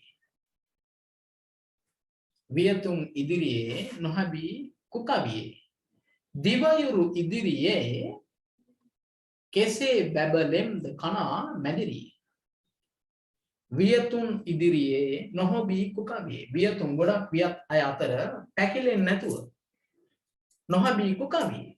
මම කවියෙක් නෙවෙයි කියලා පස්සට යන්නේ නැතුව දිවයුරු ඉදිරියේ ඉර මෙන්න මේ පැරකුම්බා රජතුමාගේ තියෙන මෙන්න මේ ගතිය දිවයුරු ඉදිරියේ කියන්නේ ඉර ඉස්සරහා කොහොමද අහනවා කනා මැදිරිය බබලෙන්නේ.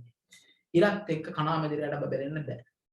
ඉර ඊට වැඩිය ප්‍රබලයි. ඒ වගේම තමයි පැරකුම්බා රජතුමා. කොච්චර වියක් කවියෝ හිටියත් පැරකුම්බා රජතුමා ඉන්න තැන කාටවත් බබලෙන්න දෙන්නේ නැහැ පැරකුම්බා රජතුමා. මෙන්න මේ වගේ අර්ථයක් තමයි කවි. ලස්සන කවි මේවා. ඔයාට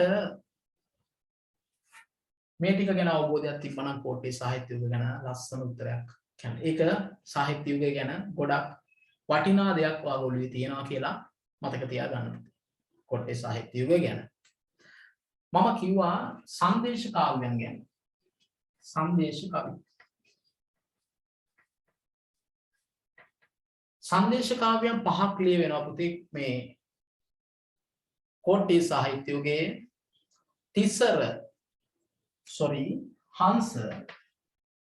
හංස සංදේශය, සැලලිහිණි සංදේශය, ඒ වගේම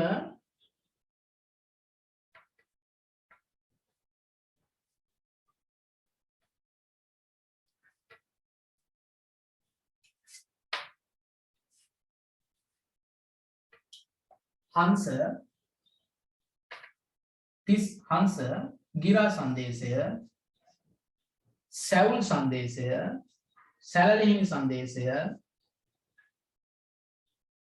හංස ගිරා සැලලිහිණි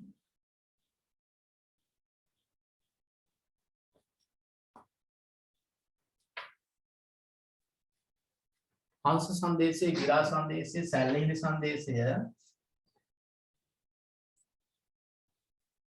සැවුල් සංදේශය, ඒ වගේම තව ලියන පුතේ කෝට්ටේ සාහිත්‍ය යුගයේ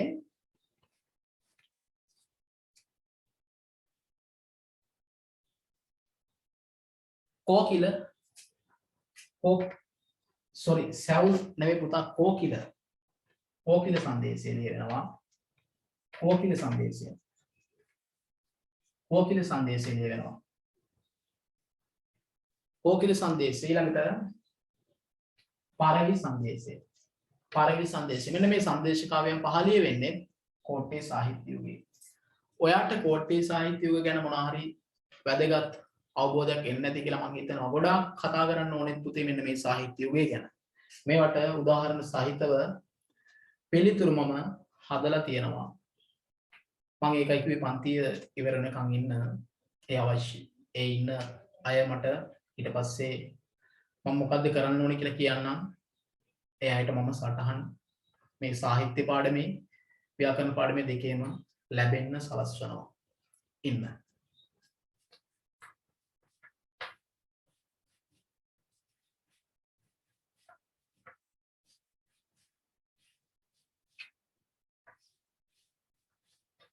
කෝට්ටේ යුගයෙන් පස්සේ පුතා අපිට හම්බ වෙන්නේ කෝට්ටේ යුගයෙන් පස්සේ අපිට හම්බ වෙනවා සීතාවක යුගය. හැබැයි මේ සීතාවක යුගය ගැන පුතේ මහලුකුට කතා කරන්න තරම්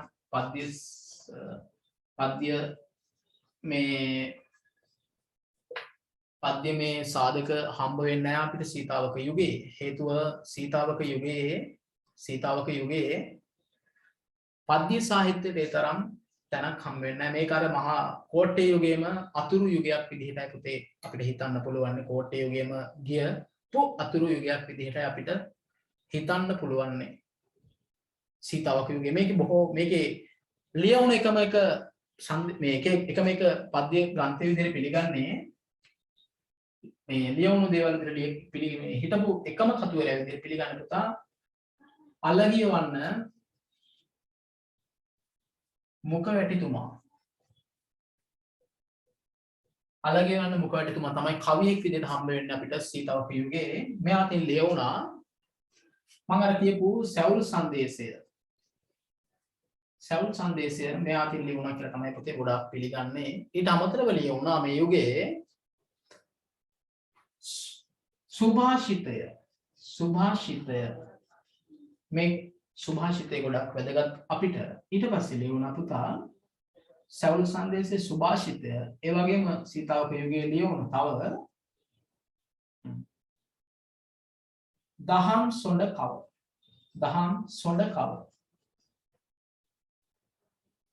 සොඬ කව. මෙන්න මේ ටික තමයි හම්බ වෙන්නේ අපිට සීතාවක සාහිත්‍ය යුගය ගැන කතා කරද්දී පද්‍ය නිර්මාණ ගැන කතා කරද්දී.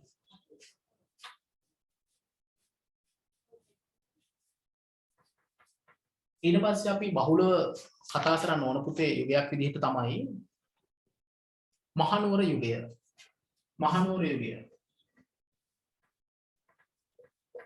ඔයාලට මම දෙයක් කියන්න. මෙන්න මේ මහනුවර යුගයෙන් පස්සේ අපිට හම්බ වෙන සාහිත්‍ය යුගය තමයි පුතා මාතර යුගය කියලා කියන්නේ. මාතර යුගය. මේක වෙනමම යුගයක් විදිහට පිළිගන්නෙත් නැහැ. මේ යුගය මහනුවර යුගයේම අතුරු යුගයක් විදිහට තමයි ගොඩාක් අයව පිළිගන්නේ. මාතර යුගයේ මහනුවර යුගයේම අතුරු යුගයක්. හැබැයි මහනුවර යුගයේ වෙද්දී පුතා අපේ රට ටික දියුණුවයි කියන්නේ මහනුවර යුගයේ වෙද්දී තමයි අපේ රටේ මේ මහනුවර යුගයේ වෙද්දී තමයි පුතා අපේ රටේ ඔය මේ විදේශීය එක ඔය කලාවන් ඒ වගේම ඔය මේ එක වෘත්තීන් අය ආවේ ලංකාවට. ඒ ඇවිල්ලා ඒ හරහා ගොඩක් දියුණු වුණා සාහිත්‍ය මහනුවර යුගයේ. හැබැයි අපි දැනගන්න ඕනේ මහනුවර යුගයේ අපිට හම්බ වෙනවා මෙන්න මේ දෙක විශේෂයෙන් සඳ කිඳුරුදා කව යශෝදරාවත. සඳ කිඳුරුදා කව හම්බ වෙන්නේ අපිට කුරුණෑගල යුගයේ. යශෝදරාවත ඊට පස්සේ වෙස්සන්තර ජාතකය. වෙස්සන්තර ජාතකය යශෝදරාවත. මෙන්න මේ දෙක හම්බ වෙනවා අපිට ගොඩක් වැදගත් මහනුවර යුගයේ. ඊට අමතරව තව දේවල් තියෙනවා පුතේ.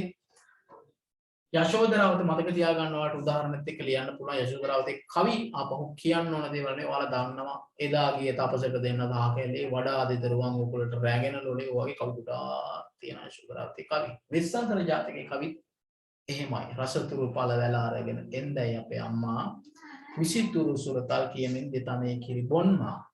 මේ වගේ කවි තියෙනවා. වෙස්සන්තර දාකව මේකෙත් තියෙනවා පුතේ. එහෙම ගොඩාක් දේවල්.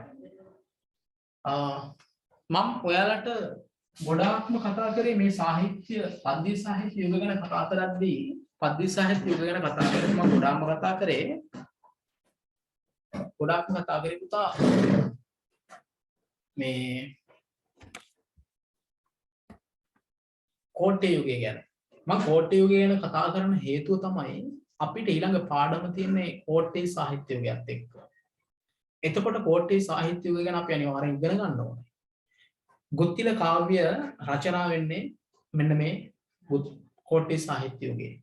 මෙන්න මේ සාහිත්‍ය යුග ගැන අපි දැන් මේ කාලේ තිබුණු සාහිත්‍ය යුග ගැන කොයි වගේ රචකයන්ද හිටියේ කොහොමද ලියවුනේ මේ දේවල් නොදැන ගුත්තිල කාව්‍යවත් නූතන පද්‍යයටවත් ඡන්න විදිහක් බෑ අපිට ඒක සාර්ථක වෙන්නේ නැහැ. මොකද දැන් නූතන පද්‍ය සංග්‍රහය ගත්තොත් පුතේ මහනුවර යුගයෙන් පස්සේ තමයි අපිට එන්නේ මාතර යුගයෙන් පස්සේ කොළඹ යුගය. එහෙම නැත්නම් නූතන යුගය. නූතන යුගයේ විදිහට හඳුන්වන්නේ කොළඹ යුගයේ එන්නේ. කොළඹ යුගයේ තමයි එතකොට ලියවෙන්නේ නූතන පද්‍ය සංග්‍රහය කියන කොට. නූතන පද්‍ය සංග්‍රහය විදිහට හඳුන්වන්නේ කොළඹ යුගයේ. මේකේ තමයි බෙදෙන්නේ පුතා එක එක පද්‍ය සාහිත්‍ය යුග. ඒකයි මම කිව්වේ මේ දේවල් කතා නොකර අපි එකපාරම ගිහිල්ලා නූතන පද්‍යවත් එහෙම නැතු ගුත්තිල කාව්‍යවත් එහෙම නැතු සද්ධර්ම රත්නාවලියවත් එහෙම නාවත් දැනගන්න එකේ වැඩක් නැහැ මේ දේවල් දැනගෙනම යන්න ඕන කියලා. ඒකයි මම කිව්වේ. අපි පුතා ව්‍යාකරණ ගැන කතා කරමු දැන් ව්‍යාකරණ කතා කරන කලින් මම ඔයාලට විනාඩියක් දෙකක් දෙන්නම්.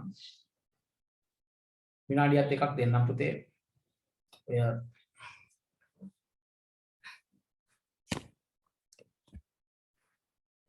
චුට්ටක් බ්‍රේක් එකක් ගන්න.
හරි. ව්‍යාකරණ වල මම ඔයාලට කිව්වා පුතා ව්‍යාකරණ වල භාෂාව කියන්නේ මොකක්ද? ඊට පස්සේ ලේඛන භාෂාව මොකක්ද? කතන භාෂාව කියන්නේ මොකක්ද? ඒකල මම කතා කරා.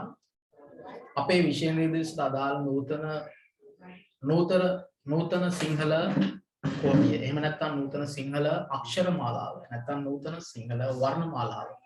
මේකට එන්න කලින් අපි ඉගෙන ගන්න ඕන වෙලා තිබුණා.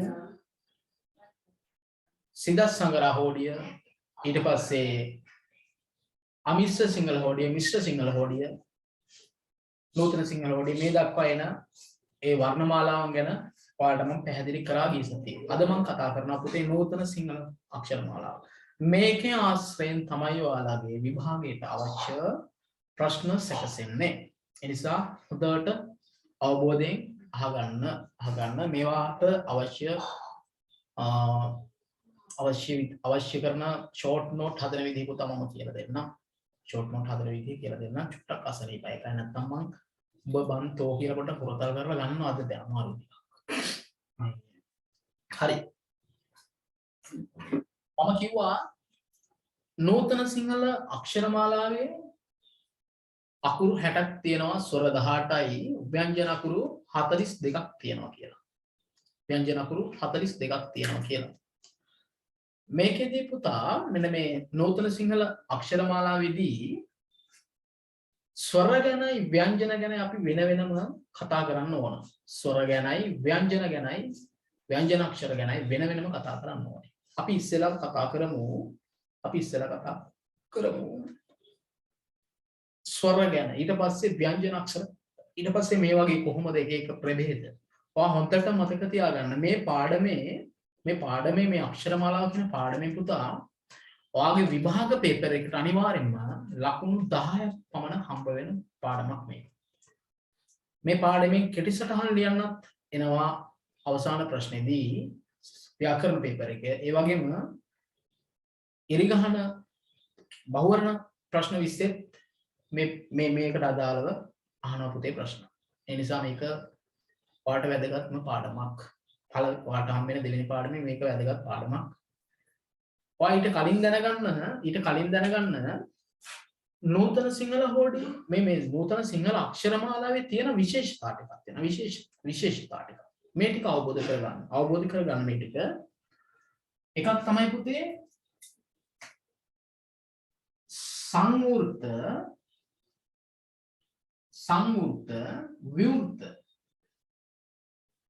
විවෘත අයන්න මෑත කාලේදී පුතා එනවා නූතන සිංහල අක්ෂරමාලාවට සංවෘත විවෘත කියලා අක්ෂරයක් ගැන ඔයාලගේ විෂය නිර්දේශ දාලා තියෙනවා. මේක ගැන කතා කරන්න කියලා ඔයාලගේ විෂය නිර්දේශයට මෙහෙම එකක් තියෙනවා. මේ පාඩම්වල පුතා අර ඔයාලා අර පරණ ව්‍යාකරණ පොත් අර සමහර කියන්නේ ටීචර්ස්ලා පුතා මේ ඒ ව්‍යාකරණ පොත් වලින් තමයි සටහන් දෙන්නේ. ඒක පොඩි අවුලක් තියෙනවා. මොකද ඔයාලගේ විෂය නිර්දේශ වෙනස්. ඒ කියන්නේ සමහර ව්‍යාකරණ කොටස් වෙනස්. සමහර අක්ෂර එහෙම වෙනස්. ඒ පොත් වලින් බලාගෙන දුන්නොත් ඒවා වරදින්න පුළුවන්. ඒ නිසා මේ විෂය නිර්දේශය ගැන අවබෝධයෙන්මයි ඒවා කියලා දෙන්න අවශ්‍ය වෙන්නේ. මේ ඔළුවට දාගන්න. ඔයාගේ විභාගය. ඔයාගේ තමයි විභාගය. සංවෘත මම මේකට මෙහෙම කියන ඔයාලට මතක තියාගන්න. මම දෙනවා පුතේ මල කියලා වචනයක්. මල කියලා වචන දෙනවා. මල කියලා. මේ මල කියන වචනය ඔයා බලන්න චුට්ටක් මල මයන්න කියවෙනකොට මයන්න ඇතුලේ තියෙනවා අයන්නක්. දන්න මෙහෙමනේ. මෙන්න මේ ඇහෙන අයන්න මෙන්න මේ ඇහෙන අයන උගුර අපි මේ ශබ්ද කරන උගුරත් එක්ක පුතා එළියට ඇහෙන්නේ විවෘත වෙලා. ඕපන් විවෘතයි. එතකොට මෙන්න මේකේ මේ මයන්න විවෘත අකුර තියෙනවා මේක ඇතුලේ. විවෘතයි. කිව්වම බලන්න ඔයාලා ශබ්ද කරලා. හැබැයි ල අකුර බලන්න. ල කියද්දි උගුර ඇතුලෙන් පුතා අයන්නක් කියවෙන්නේ. මල. ඒකේ අයන්න කියවෙන්නේ උගුර ඇතුලෙන්. මේකට අපි කියනවා සංවෘත මේකේ ඇහෙන අයන්නට අපි කියනවා සංවෘත මේ වචන ශබ්ද කරලා බලන්න. ඔයාලට තේරුණාද? මේකට පුතා ජී.බී. සේනානායක කියන විද්වතා ජී.බී. සේනානායක මහාචාර්යතුමා දීලා තියෙනවා මේකට සංකේත දෙකක්. සංවෘත විවෘත සංවෘත අකුරට පුතා එයා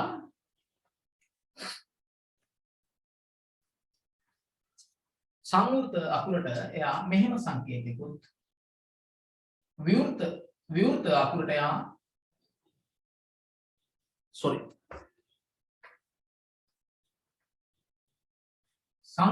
සංවෘත අකුරට එයා මෙන්න මෙහෙම සංකේතකුත් විවෘත අකුරට මෙහෙම සංකේතකුත් දීලා තියෙනවා. මෙන්න මෙහෙම සංකේතකුත් දීලා. මේක නූතන සිංහල අක්ෂරමාලාවේ පුතා අලුතෙන් ඔයාලා දැනගන්න ඕන දෙයක්. කලින් ඉගෙනගෙන නැහැ මේක. උගුර ඇතුලෙන් කියවන අකුර දැන් හිතන්න මේ බලන්නකෝ. මේකේ ඇතුලේ කියවෙනවනේ අකුරක් මේක කියවෙන්නේ උගුරේ ඇතුලෙන්නේ. මෙන්න මේ ඇතුලෙන් කියවෙන එක සංවෘතයි ඇතුලෙන්. බටි කිව්වම. ඊට පස්සේ මර්වින් මේ R එකත් එක්ක මේ අල්රයින්ත් එක්ක කියවෙන අයන්න බලන්න ඒ අයන්න උගුරේ ඇතුලෙන් කියවෙන්නේ. ඒකට අපි කියන්නේ පුතේ සංවෘතයි. සංවෘත අයන්න. මතක තියාගන්න ඒක. අනිත් එක විවෘතයි. විවෘතයි ඒක අපි උගුරින් උඩින් පුතා විවෘතව කියන විවෘත වැහෙන අයන්න ගා කිව්වම ග ඒ ගයන්න ඇහෙන්නේ අපිට විවෘත වෙලා ගා ඒ අයන්න. ඒකට අපි කියන්නේ විවෘත කියලා. හරි. ඕක එක කාරණයක් පුතේ ඔයා මතක තියාගන්න ඕනේ. තවත් එකක්. මෙන්න මේ අකුරු දෙක.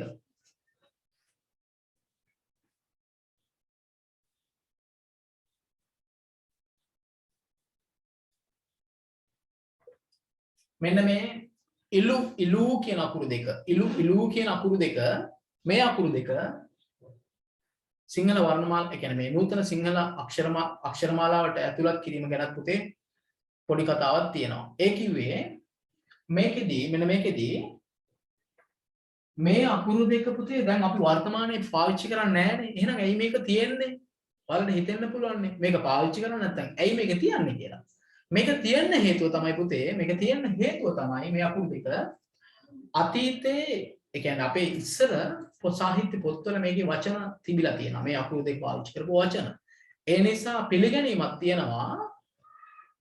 අපි කොයි කාලයක හරි අපේ භාෂාවේ පාවිච්චි කරපු අකුරු දෙක අකුරක් හරි මොන අකුරක් හෝ අපි ඒක වර්ණමාලාවෙන් අයින් කරන්න එපා. අයින් කරන්නේ නැහැ කියනවා. ඒනේ අන්නේ හේතුව හින්දා තමයි මේ අකුරු දෙක සිංහල වර්ණමාලාවට ඇතුළත් කරලා තියෙන්නේ පුතා. හොඳට මතක තියාගන්න මේ කරුණ. ඊට පස්සේ මෙන්න මේ අකුර පුතා. මේ අකුර ඤ අක්ෂරය. මේක ඔයා සිංහල නූතන සිංහල වඩියේ තියනවා දැකලා තියෙනවද? මෙන්න මේ ඤ අක්ෂරය. තියනවා දැකලා තියෙනවද? නෑ. මේක නෑ පුතේ. එතකොට ඔයාලට හිතෙන්න පුළුවන් ඇයි මේක එහෙනම් අපි පාවිච්චි කරනවානේ? මේ අකුර අපි පාවිච්චි කරනවද? ඔව් පාවිච්චි කරනවා. සංඥා කියද්දි පාවිච්චි කරනවා. ඒ වගේ වචනවල අපි පාවිච්චි කරන මේ ඥාන. එතකොට ඇයි මේක අන්තර්ගත කරන්නේ නැත්තේ සිංහල පොඩියට? එතකොට ඔයාලට හිතෙන්න පුළුවන්. එතකොට පුතා අපි තේරුම් ගන්න ඕනේ තමයි මෙතනින් මේ අක්ෂරය සංයුක්ත අක්ෂරයක්. සංයුක්ත අක්ෂරයක්. ඒ කියන්නේ සංයෝජනය වෙලා අකුරු දෙකක් සංයෝජනය වෙලා හැදිලා තියෙන්නේ. ඒ හින්දා සංයෝජ අක්ෂර, සංයෝජන අක්ෂර, එහෙම නැත්නම් සංයුක්ත අක්ෂර සංයුක්ත වෙලා හැදිලා තියෙන අකුරු අවශ්‍ය නැහැ කියලා මතයක් තියෙනවා. මේ හේතු හින්දා තමයි මේක අයින් කරලා තියෙන්නේ. ඊට පස්සේ මතක තියාගන්න ඕන කාරණයක් තමයි පුතා මෙන්න මේක. ඔයාලගේ සිංහල හෝඩියේ මෙන්න මේ අකුරු දෙක.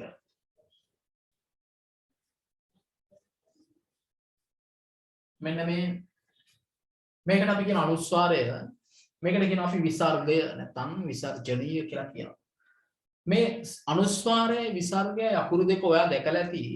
කලින් සිංහල පොත්වල කලින් සිංහල හෝඩිවල ඔයා දැකලා ඇති. ස්වර අක්ෂර ටික ඉවරනවත් එක්කම මේ අක්ෂර දෙක තියෙනවා දැකලා ඇති දැන්. හැබැයි කලින් පොත්වල පුතේ මේ අකුරු දෙක ඔයා දැකලා ඇති මේ සිංහල හෝඩිය ඉවර වෙලා අවසානෙම තියෙනවා. එතකොට කලින් අවසානයේ තිබිලා දැන් මුලට ගන්න හේතුව මොකද්ද කියලා හිතෙන්න පුළුවන් මාට. මම මේ කියන එක හේතුවක්වත් උඹලා හිතුවේ නැහැ. අපි හිතුවේ නැහැ උච්චර දෙයක් මේ. හිතුන්නේ නැහැ උච්චර දෙයක් නේද? ඒ උනාට අහන්න. මේ දෙක සිංහල හෝඩියේ උඩට අරන් තියෙන්නේ ස්වර අක්ෂර ටික ඉවර වෙනවත් එක්කම අරන් තියෙන්නේ අක්ෂර මාලාව අක්ෂර වින්‍යාසය. මෙන්න මේ අක්ෂර වින්‍යාසයට අවශ්‍ය වෙනකොට ඉස්සෙල්ලා මුලින් එන්න ඕනේ මෙන්න මේ අකුරු දෙක කියලා තියෙන හින්දායි. ඒ කිව්වේ අක්ෂර වින්‍යාසය දන්නවනේ. අකාරාදී පිළිවෙල ගැන එහෙම කතා කරන්නේ. අකාරාදී පිළිවෙල ගැන කතා කරන්නේ පුතා. අකුරු අපි ආයන්න ඉඳලා පටන් ගත්තා මේ පිළිවෙලට යද්දී ස්වර ටික ඉවර වෙනත් එක්ක මෙන්න මේ අකුරු දෙක එන්න ඕනේ කියලයි විද්වත් මතේ වෙලා තියෙන්නේ. ඒ හින්දා තමයි අර පහලින් තිබුණ අකුරු දෙක උඩට අරන් තියෙන්නේ.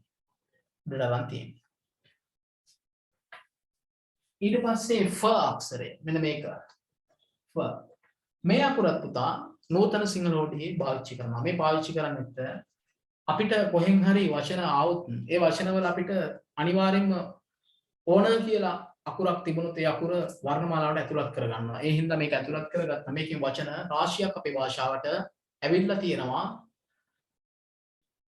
පුතේ තත්භව වචන විදියට තත්භව වචන විදියට ඒවා පස්සේ කතා කරනවා අපි තත්භව තත්සම ඊට පස්සේ තද්දිත කෘදාන්ත පාඩම් ඉවර කරලා තමයි විභක්ති පාඩමට යන්නේ මේ දේ ඒ කියන්නේ පාඩම් පිළිවෙලට යන්න ඕනේ නැත්නම් බෑ එක පාරම සංදි එක පාරම විභක්ති එක පාරම අර පාඩම් මේ එහෙම නිකන් අර මේ සෝබන වැඩක් නැහැ ඒව නිකන් එහෙම හරියන්නේ නැහැ පුතේ පිළිවෙලකට යන්න ඕනේ පිළිවෙලකට මෙන්න මේ අකුරින් ගොඩක් වචන තියෙනවා දන්නවා ෆැන්ටා ෆාතිමා මෙහෙම ගත්තොත් වචන ගොඩාක් තියෙනවා මේ අකුරින් ඒ හින්දා මේක පාවිච්චි කරන්න වෙනවා අපිට ඒකයි මේක අන්තර්ගත කරලා තියෙන්නේ මම ඔයාලට නිකමට කිව්වේ මෙහෙම සිංහල වර්ණමාලාව සාමාන්‍යයෙන් මෙන්න මේ අවබෝධයෙන් අපි මේවා අවබෝධයෙන් ඉන්න ඕනේ මේවා ගැන මේ දේවල් ගැන අපි දැනගෙන ඉන්න ඕනේ පුතේ අවබෝධයක් තියෙන්න ඕනේ අපි සිංහල විදිහට මේ දේවල් ගැන පොඩ්ඩක් අවබෝධයක් තියාගන්න අපි කතා කරමු ස්වර ගැන ස්වර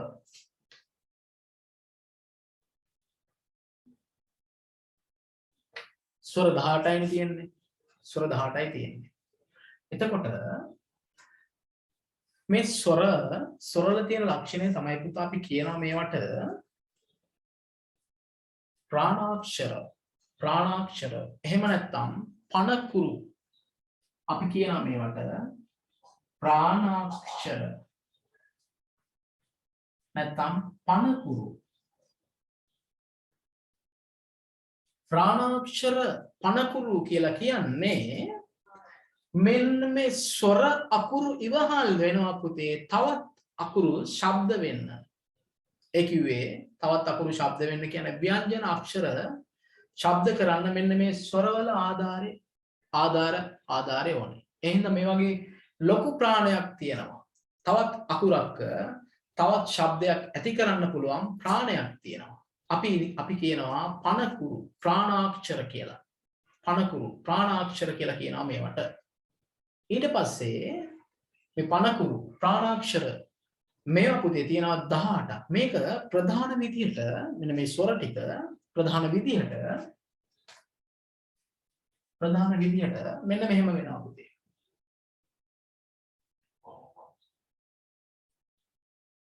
දීර්ඝ ස්වර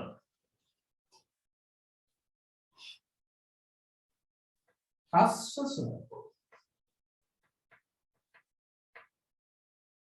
දීර්ඝ ස්වර හස්ව ස්වර විදිහට කොටස් දෙකක් තියෙනවා.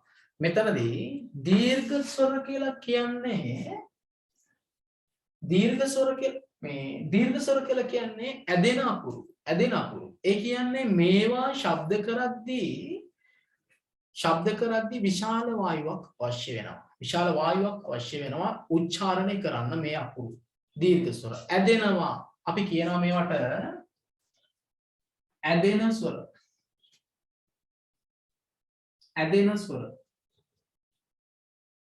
ස්වර අපි තවත් කියනවා පුතේ මේවට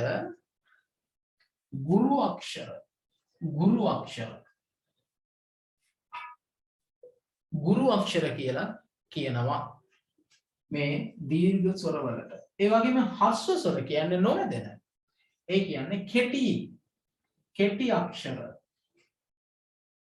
අක්ෂර නැත්නම් නොවැදෙන අකුරු නැත්නම් අපි කියනවා මේවට ගුරු අක්ෂර කියලා.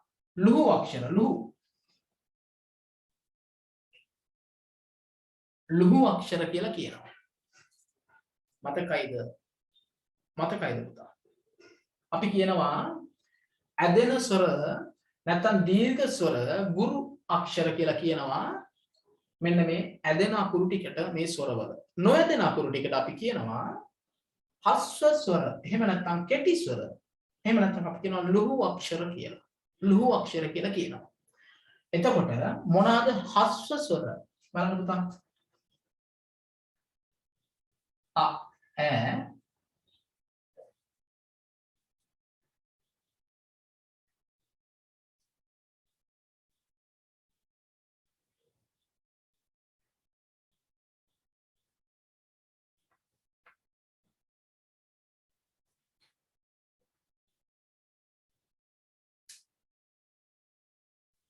මෙන්න මේ ටික කෙටි අක්ෂර.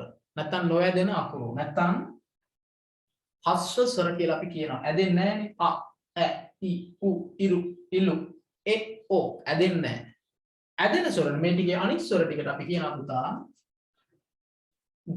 ගුරු අක්ෂර. එහෙම නැත්තම් දීර්ඝ ස්වර, ඇදෙන ස්වර කියලා කියනවා. ඒ අකුරු ටික මේ වගේ ආ, ඈ, ඊ, ඌ, ඉරු, ඉලු, ඒ, අයි, ඕ, අව්. මෙන්න මේ ටිකට අපි කියනවා දීර්ඝ ස්වර නැත්නම් ගුරු අක්ෂර නැත්නම් අපි කියනවා ඇදෙන ස්වර කියලා. ස්වරවලදී ඊට පස්සේ මේ ස්වරවල ප්‍රභේද මේ තමයි දීර්ඝ ස්වර, ඇදෙන දීර්ඝ ස්වර, නොඇදෙන අක්ෂර. එහෙම නැත්නම් හස්ව දීර්ඝ කියන ප්‍රභේදය තමයි මේක. ඊට පස්සේ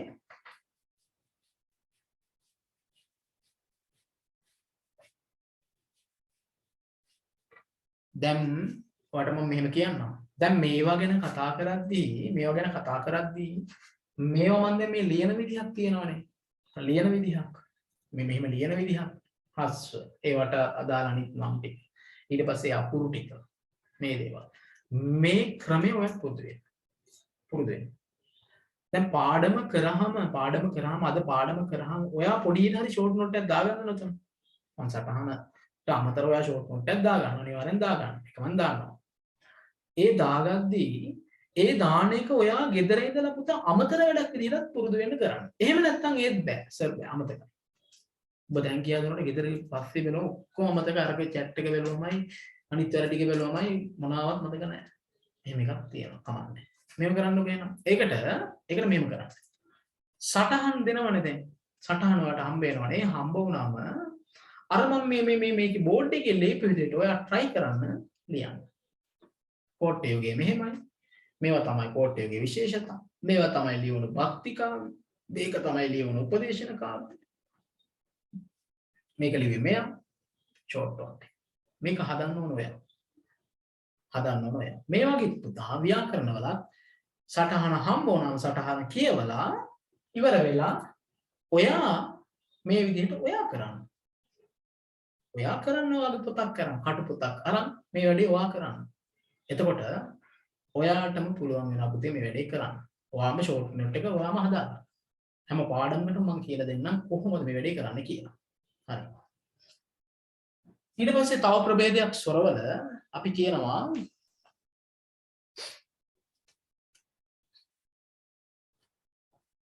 කියනවා පුතේ ඒකට සංයුක්ත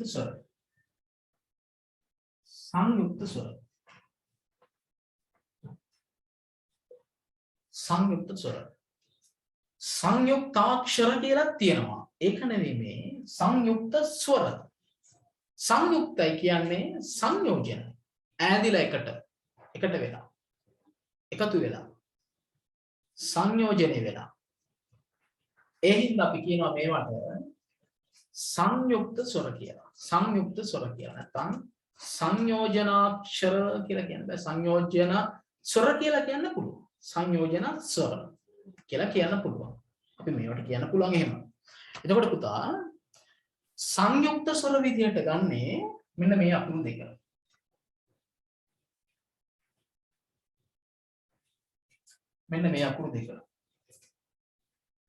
මෙන්න මේ I අකුරයි අව් අකුරයි තමයි සංයුක්ත අක්ෂර විදියට හඳුන්වන්නේ. I අකුරයි අව් අකුරයි. අයන්නයි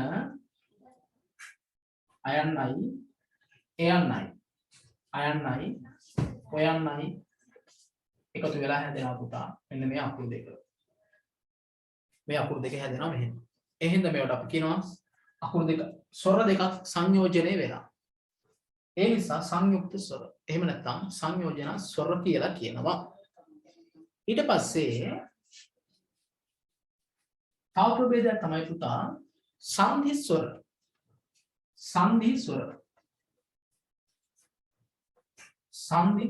අපි කියනවා නැත්නම් සංධ්‍යාක්ෂර කියලා.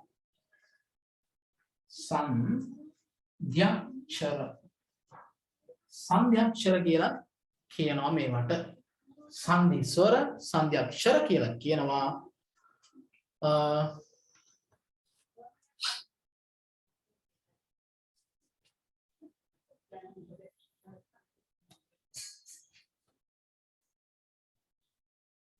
තව අපි කියන එකට මිශ්‍ර ස්වර කියලා. මිශ්‍ර ස්වර කියලා. මිශ්‍ර ස්වර කියලා කියනවා. ඒ අකුරු තමයි පුතේ මෙන්න මේ අකුරු ටික. A I O O au මෙන්න මේ A I O au මේවට අපි කියනවා පුතා සංධි ස්වර සංධ්‍යක් ස්වර එහෙම නැත්නම් මිශ්‍ර ස්වර කියලා කියනවා. ඊට පස්සේ මේකත් එහෙමයි පුතේ. මේකට සංධ්‍යක් ස්වර කියන්නේ ස්වර දෙකක් සංධි වෙලා ස්වර දෙකක් එකතු වෙලා හැදෙන්නේ මේ අකුරු. මේ අකුරු හැදෙන්නේ ස්වර දෙකක් එක්කහු වෙලා. ස්වර දෙකක් සංධි වෙලා එකට. ඒ නිසා තමයි සංධ්‍යක් ස්වර සංධි ස්වර මිශ්‍ර ස්වර කියලා කියන්නේ. මිශ්‍ර ස්වර කියලා කියන්නේ හින්දා. ඊට පස්සේ ඔය තවත් ප්‍රභේදයක් ස්වරවල ඔයාට සටහන කියවත් දී පුතා සටහන අතට හම්බ වෙලා එක බලද්දී මම මේ කියලා දෙන විදිහ හොඳටම අවබෝධ වෙනවා. ඒ ගැන කතා දෙකක් නැත. ඊට පස්සේ ස්වරවල තියෙන තවත් ප්‍රභේදයක් තමයි පුතා නම්‍ය අනම්‍ය ස්වර. මේක හොඳට මතක තියාගන්න. හොඳට බලාගන්න මේක. නම්‍ය අනම්‍ය මේක හොඳට බලාගන්න කියන්නේ බොහෝ දුරට මෙන්න මේ නම්‍ය අනම්‍ය ස්වර ගැන ඔයාගෙන් කෙටි සටහන් වලටත් එනවා බහුවර්ණ වලටත් එනවා පුතේ. නම්‍ය ස්වර අනම්‍ය ස්වර මම කියන්නම් මෙන්න මේ නම්‍යයි අනම්‍ය ස්වර මතක තියාගන්නවට පොඩි ක්‍රමයක් මතක තියාගන්න පොඩි ක්‍රමයක් කියන්න. බලන්න. ස්ත්‍රීලිංග පදේ පුරුෂලිංග පදේකුයි ස්ත්‍රීලිංග පදේකුයි හැබැයි හැම එකක්ම අපිට එහෙම ගන්න බෑ. සමහර පුරුෂලිංග පද ස්ත්‍රීලිංග පද වෙනකොට නම්‍ය ස්වරයයි අනම්‍ය ස්වරයයි හඳුන ගන්න පුළුවන්. ඊට පස්සේ සමහර ක්‍රියාපද සමහර ක්‍රියාවන් ඒ ක්‍රියාවන් නිරුත්සාහක ක්‍රියා. ඒ කිව්වේ අපි කරන ක්‍රියාවක් නිරුත්සාහක ක්‍රියාවක් බවට පත් කරොත් එහෙනම් මෙහෙම හිතන්නකෝ මම කනවා ඊට පස්සේ මම කියන මේක නිරුත්සාහය කරනවා මොකද කරන්නේ කැවෙනවා එහෙම නෙවෙයි අන්න එහෙම වෙද්දි නම්‍ය අනම්‍ය හඳුර ගන්න පුළුවන්. එතකොට නම්‍ය ස්වර කියලා කියන්නේ වෙන ස්වරයක් බවට නැමෙන ස්වර. මේ නම්‍ය ස්වර කියලා කියන්නේ තවත් ස්වරයක් බවට පත් වෙන ස්වර. තවත් ස්වරයක් බවට පත් වෙන ස්වර. එහෙම නොනැමෙන අකුරු නම්‍ය නැමෙන්නේ නැති අකුරු වලට අපි කියනවා අනම්‍ය ස්වර. අනම්‍ය ස්වර. මෙන්න මෙහෙම පුතා මෙන්න මේ නම්‍ය ස්වරයක් අනම්‍ය ස්වරයක් බවට නැමෙනකොට ඒ කියන්නේ පත් වෙද්දී මෙන්න මේ පත් වෙන එකට අපි කියනවා අනම්‍යකරණය. මතකද? හොත්තට මතක තියාගන්න මේක. මේකට අපි කියනවා අනම්‍යකරණය කියලා.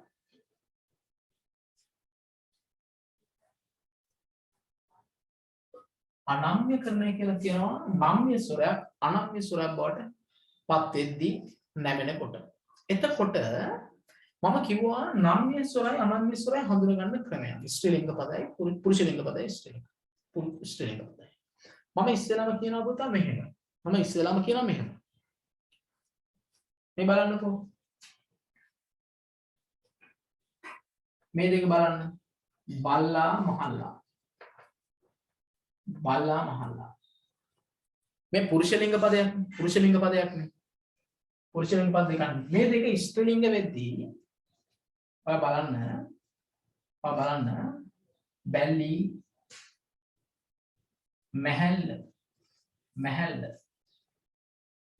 බැල්ලි මහල්ල. දැන් එතකොට ඔයාට මෙතන පේනව නේද පුතා බල්ලා කියද්දී ඇහෙනවා බයන්න ඇතුලේ අයන්නක්. බල්ලා මහල්ලා කිව්වම අයන්නක් ඇහෙනවා.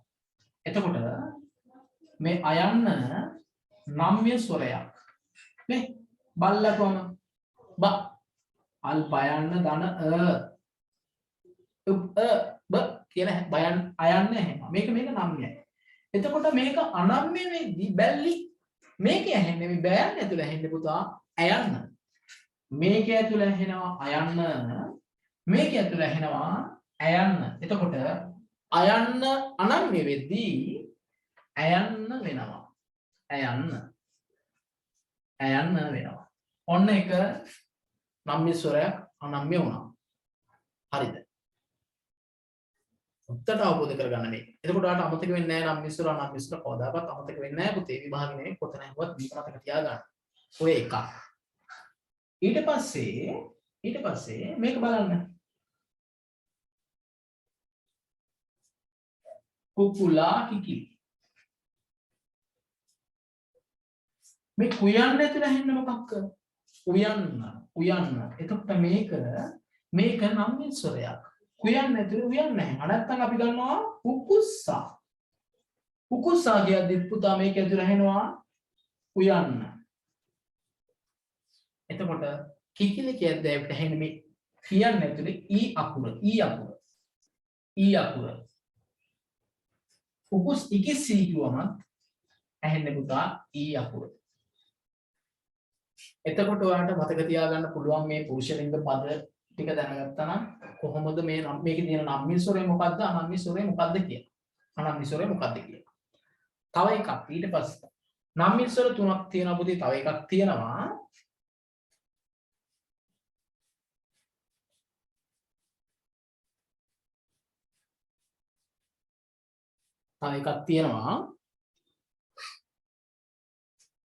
මේ බලන්න. කොල්ලා කිව්වම මේ කොයන්න ඇතුළ ඇහෙන්නේ පුතා ඔයන්න.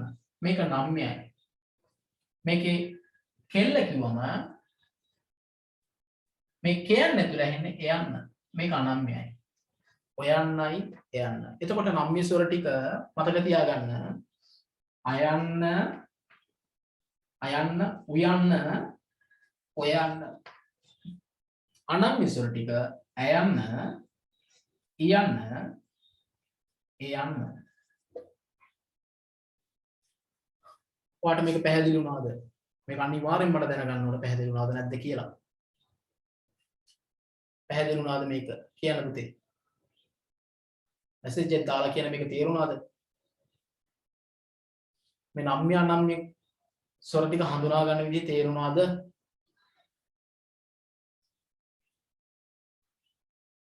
හරි.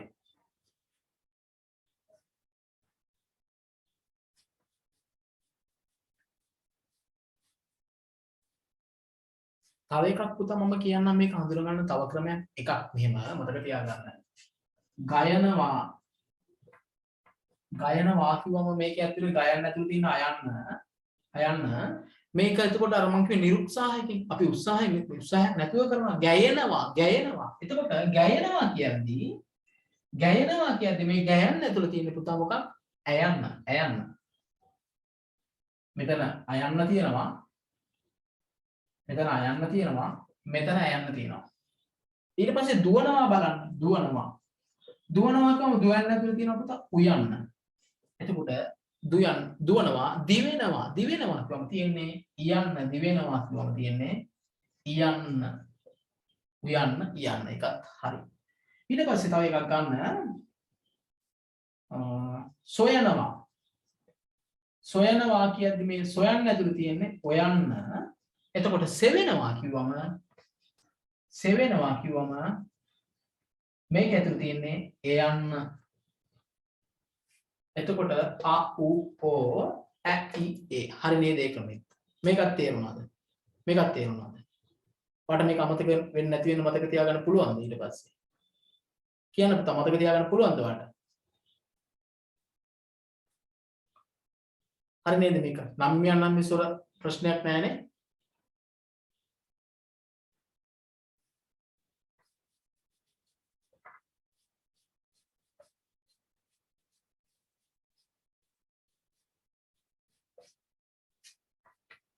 හරි. නම්ය ස්වරත් හරි පුතා. ඊට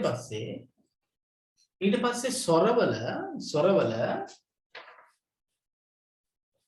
ස්වරවලින් පස්සේ අපි කතා කරන්න ඕනේ ව්‍යංජන ගැන. ව්‍යංජන. මේකට අපි කියනවා ගාත්‍රාක්ෂර කියලා කියනවා, නැත්නම් ගතකුරු කියලා කියනවා. ගතකුරු කියලා කියනවා, මලකුරු කියලා කියනවා.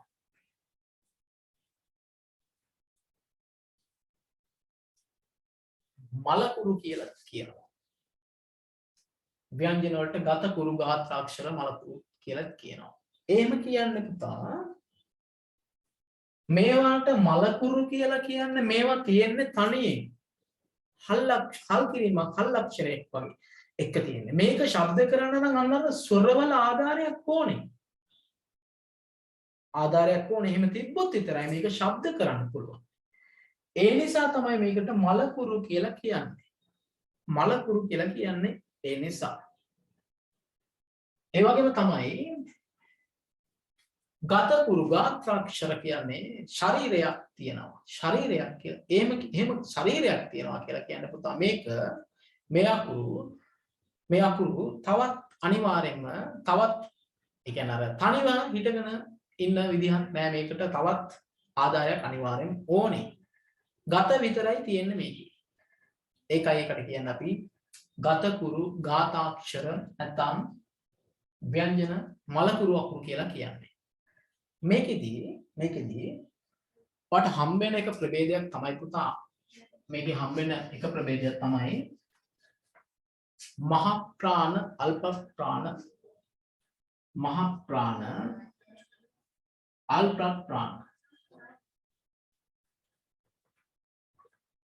මේ අකුරු ශබ්ද කරද්දී මහා ප්‍රාණයක්, ලොකු ප්‍රාණයක් ඕන නම් අපි ඒකට කියනවා පුතා මහා ප්‍රාණාක්ෂර.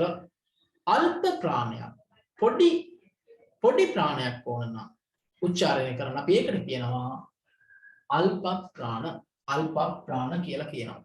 අල්ප ප්‍රාණ. එතකොට මේ ව්‍යංජන අක්ෂරමාලාවේ කච්චට තප, ගජට දබ,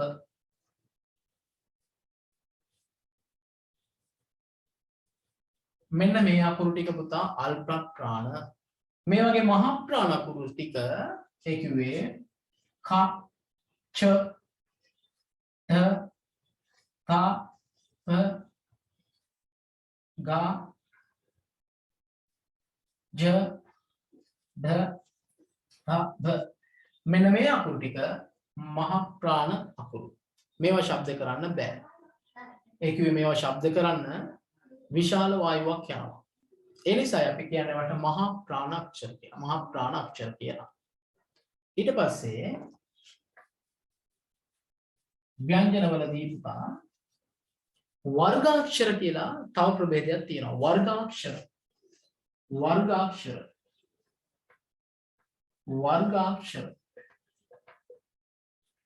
වර්ගාක්ෂර කියලා කියන්නේ අර පළවෙනි අකුරු ටිකෙන් දැන් මේ බලන්න කා, ච, ට, තප ව්‍යංජන වල මුල් අකුරු පෙළින් පටන් ගන්න පෙළට අපි කියනවා ඒ පටන් ගන්න අකුරේ ඒ වර්ගයට කියනවා වර්ගාක්ෂර. කියන්නේ මුල් අකුරු ටිකට මේ වර්ගාක්ෂර කියන්නේ මේ. එතකොට ක වර්ගය මේ කයන්නෙන් පටන් ගන්න අකුරු ටිකට අපි කියනවා ක වර්ගය. ඡයන්නෙන් පටන් ගන්න අකුරු ටික කියනවා ච වර්ගය. ඡයන්නෙන් පටන් ගන්න අකුරු ට වර්ගය. ඔයාට මේක මතක තියාගන්න මෙහෙම. මේ හෝඩිය ලියද්දී මෙහෙම තමයි පිළිවෙල. හැබැයි මෙහෙම ලියනවට වඩා පහසුවෙන් මතක තියාගන්න ලියන්න පුරුදු වෙන්න පහළට. කචට තපවල මහ ප්‍රාණ අකුරු ටික මෙහෙම මතක තියාගන්න. කා, ච, ඨ, ත, ථ. ඔය ටිකනේ. ඊට පස්සේ අපිට හම්බෙන්නේ ඊළඟ කොටේ ගජට දබ. ගා, ච, ඩ, ද, බ. මේ ටිකේ මහ ප්‍රාණ අකුරු කා, ජ, ද දා ද ඊට පස්සේ හම් වෙනවා අපිට ඊට පස්සේ හම් වෙනවා පුතා මේ අකුරු ටික න ඤ න න ම ग ज ड ग ब මෙන්න මේ පේලියට කියනවා ක වර්ගය මේ පේලියට කියනවා ච වර්ගය මේ පේලියට කියනවා ට වර්ගය මේ පේලියට ත වර්ගය මේ පේලියට ප වර්ගය මෙන්න මේ අකුරු ටික පුතා වර්ගාක්ෂර කියලා අපි කියනවා මේ ටිකට කියනවා වර්ගාක්ෂර මේ වර්ගාක්ෂර අකුරු ටික පුතා ඉස් ඒ කියන්නේ මේ කලින් තිබුණේ වර්ගාක්ෂර අකුරු කලින් තිබුණේ මේ සංඥක අකුරු ටික නැතුව 25ක් පාදාය 25 මේ ටික තිබුණා හැබැයි ඔයාලගේ මම ඒකයි කිව්වේ විෂය නිර්දේශය ගැන අවබෝධයක් තියෙන ගුරුවරු ගැන චුට්ටක් බලන්න පුතේ පරම ව්‍යාකරණ පොත් හරියන්නේ නැහැ. ඔයාලට උගන්වද්දී ඔයාලගේ සිලබස් එකට අදාළව ප්‍රශ්න ඔයාලගේ සිලබස් එකේ තියෙන දේ උගන්වන්න. ඔයාලට තියෙනවා වර්ගාක්ෂර 30ක් මේ අකුරු පහත් ඔයාලගේ විෂය නිර්දේශයට දාලා තියෙනවා. දැන් මම අර කලින් ව්‍යාකරණ පොතකින් බලලා ඉගෙනනවා නම් මේ අකුරු ටික නැතුව ඔයාලගේ විෂය නිර්දේශෙත් එක්ක නෙවෙයි යන්නේ. ළමයි පුතා ඔහේ යනවා කොහේටවත් කවන්නේ ක්ලාස්. ක්ලාස් යනවා ඔහේ දෙන නෝට් එක ලියා ගන්න ඔහේ එනවා. මං කියවනේ අර චේතනාව. එක්ක ලව් කරන්න, එක්ක කොහේද ඇවිදින, එක්ක යාළුවොත් එක්ක රවුම් ගන්න, එක්ක බස් වල ඇවිදින්න ආසාව. මොනවා කරන්නේ? කර්මය තමයි කියලා වැඩේ කරගෙන ඉන්න. මං කියන්නේ පුළුවන් එකෙක් හරිනවා නම් වැඩේ කරගන්න. එච්චරයි. ඒක තමයි හොඳම දේ පුතා. මේ වර්ගාක්ෂර කියලා කියනවා. එතකොට මේකේ නැති ව්‍යංජන අකුරු ටික තියෙනවානේ. මෙන්න මේ ටික යරලව ස ෂ සහ ලෆ අන් අක් මෙන්න මේ ටිකට අපි කියනවා අවර්ගාක්ෂර. අවර්ගාක්ෂර මෙතන තියෙනවා පුතේ අකුරු 12ක්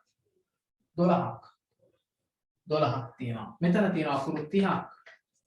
එතකොට 30යි 12යි 42යි. ව්‍යංජන අකුරු 42 එතකොට හරි. ව්‍යංජන අකුරු 42 එතකොට හරි. මේ වර්ගාක්ෂර කියලා කියන්නේ මෙන්න මේ අකුරු වලට පුතා. ක වර්ගය, ච වර්ගය, ට වර්ගය, ත වර්ගය, ප වර්ගය මේවා එතකොට අවර්ගාක්ෂර ව්‍යංජන වල තියෙන අනිත් අකුරු ටික අපි කියනවා. අපි අඳුර ගන්න ඊට පස්සේ අවර්ගාක්ෂර කියලා. ඔයා මතක තියාගන්න මේ අකුරු. එතකොට අවර්ගාක්ෂර ඉබේම පුළුවන්. මතකයි. අවර්ගාක්ෂර අරකින් නැති අකුරු ටික තමයි අවර්ගාක්ෂර. ස්වර අයිති වෙන්නේ නැහැ. මේ වගේ. හරි පුතා. එතකොට මට පන්තියට හිටපු අය අනිවාර්යෙන් මැසේජ් එකක් දාන්න පුතේ. කොහොම මට එහෙම නැත්තම් ගෲප් එකේ ඉන්න ඇඩ්මින් තව එක්කෙනෙක් ඉන්නවා. එයාලා හරි මට හරි මට දාන්නකො මගේ නම්බර් එක දාන්න හැමෝම 535 නම්බරේ මේ නම්බර් එක දාන්න පුතා හැමෝම දැන් දාන්න කියන ක්ලාස් එක දැන් ඉවරන හැටි දාන්න මැසේජ් එකක් ඊට පස්සේ මම ඒ අයට අවශ්‍ය සටහන් ටික දානවා ලබන සතියේ ඉඳලා පුතේ මේ සටහන් රෙකෝඩ් හැමදේම හම්බ වෙන්නේ පන්තියට පන්ති ගාස්තු ගෙවලා එන ළමයින්ට පමණයි. ඒ කියන්නේ අපි මෙච්චර දවසක් ඉගෙනුවා පුතේ ඔයාලට යන බැලුවා අනුකම්පාවෙන් ගොඩාක් ළමයි මම අර ගිසපිට කිව්ව පුතේ වැඩේ විතරක් කරගන්න අරමුණේ ඉනවා. ඒ නිසා අපිට ඒක කරන්න විදිහක් නැහැ. එහෙම කරන්න බෑ. එහෙම කරන්න බෑ පුතේ. එහෙම කරන්න බෑ. මොකද අපි ඒ කියන්නේ අර මුදල්ම අරමුණ නෙවෙයි. එහෙම දෙයක් තියෙන්න ඕනේ. ආර්ථිකයක් තියෙන්න එපා. හැබැයි ඒ දේ නැතත් ළමයි එහෙම වෙන්න හොඳ නැහැ. ඒක ඒ ළමයිට හරියන්නේ නැහැ. ඒ ළමයිටම තමයි පුතේ ඒකේ අවුල වෙන්නේ. අපිට නෙවෙයි. අපිට දැන් මේ ඔන්ලයින් ක්ලාස් එක නැති වුණා කියලා ක්ලාස් නැති වෙන්නේ නැහැ. එහෙම එකක් තියෙනවා. ඒ නිසා ඒක තේරුම් ගන්න ඕලා. අනිත් එක ඔයාලා හිතන්නකෝ ටවුන් එකකට ගිහිල්ලා පුතේ ඔයාලා ඉගෙන ගන්නවා කියන්නේ කොයිතරම් වියදමත් ඒත් එක බැලුවාම මේ උගන්වන දේවල් ඔයාලට නොතේරෙනවද? නෑ එහෙම දෙයක් නෑ. ඒක මම හොඳටම දන්නවා.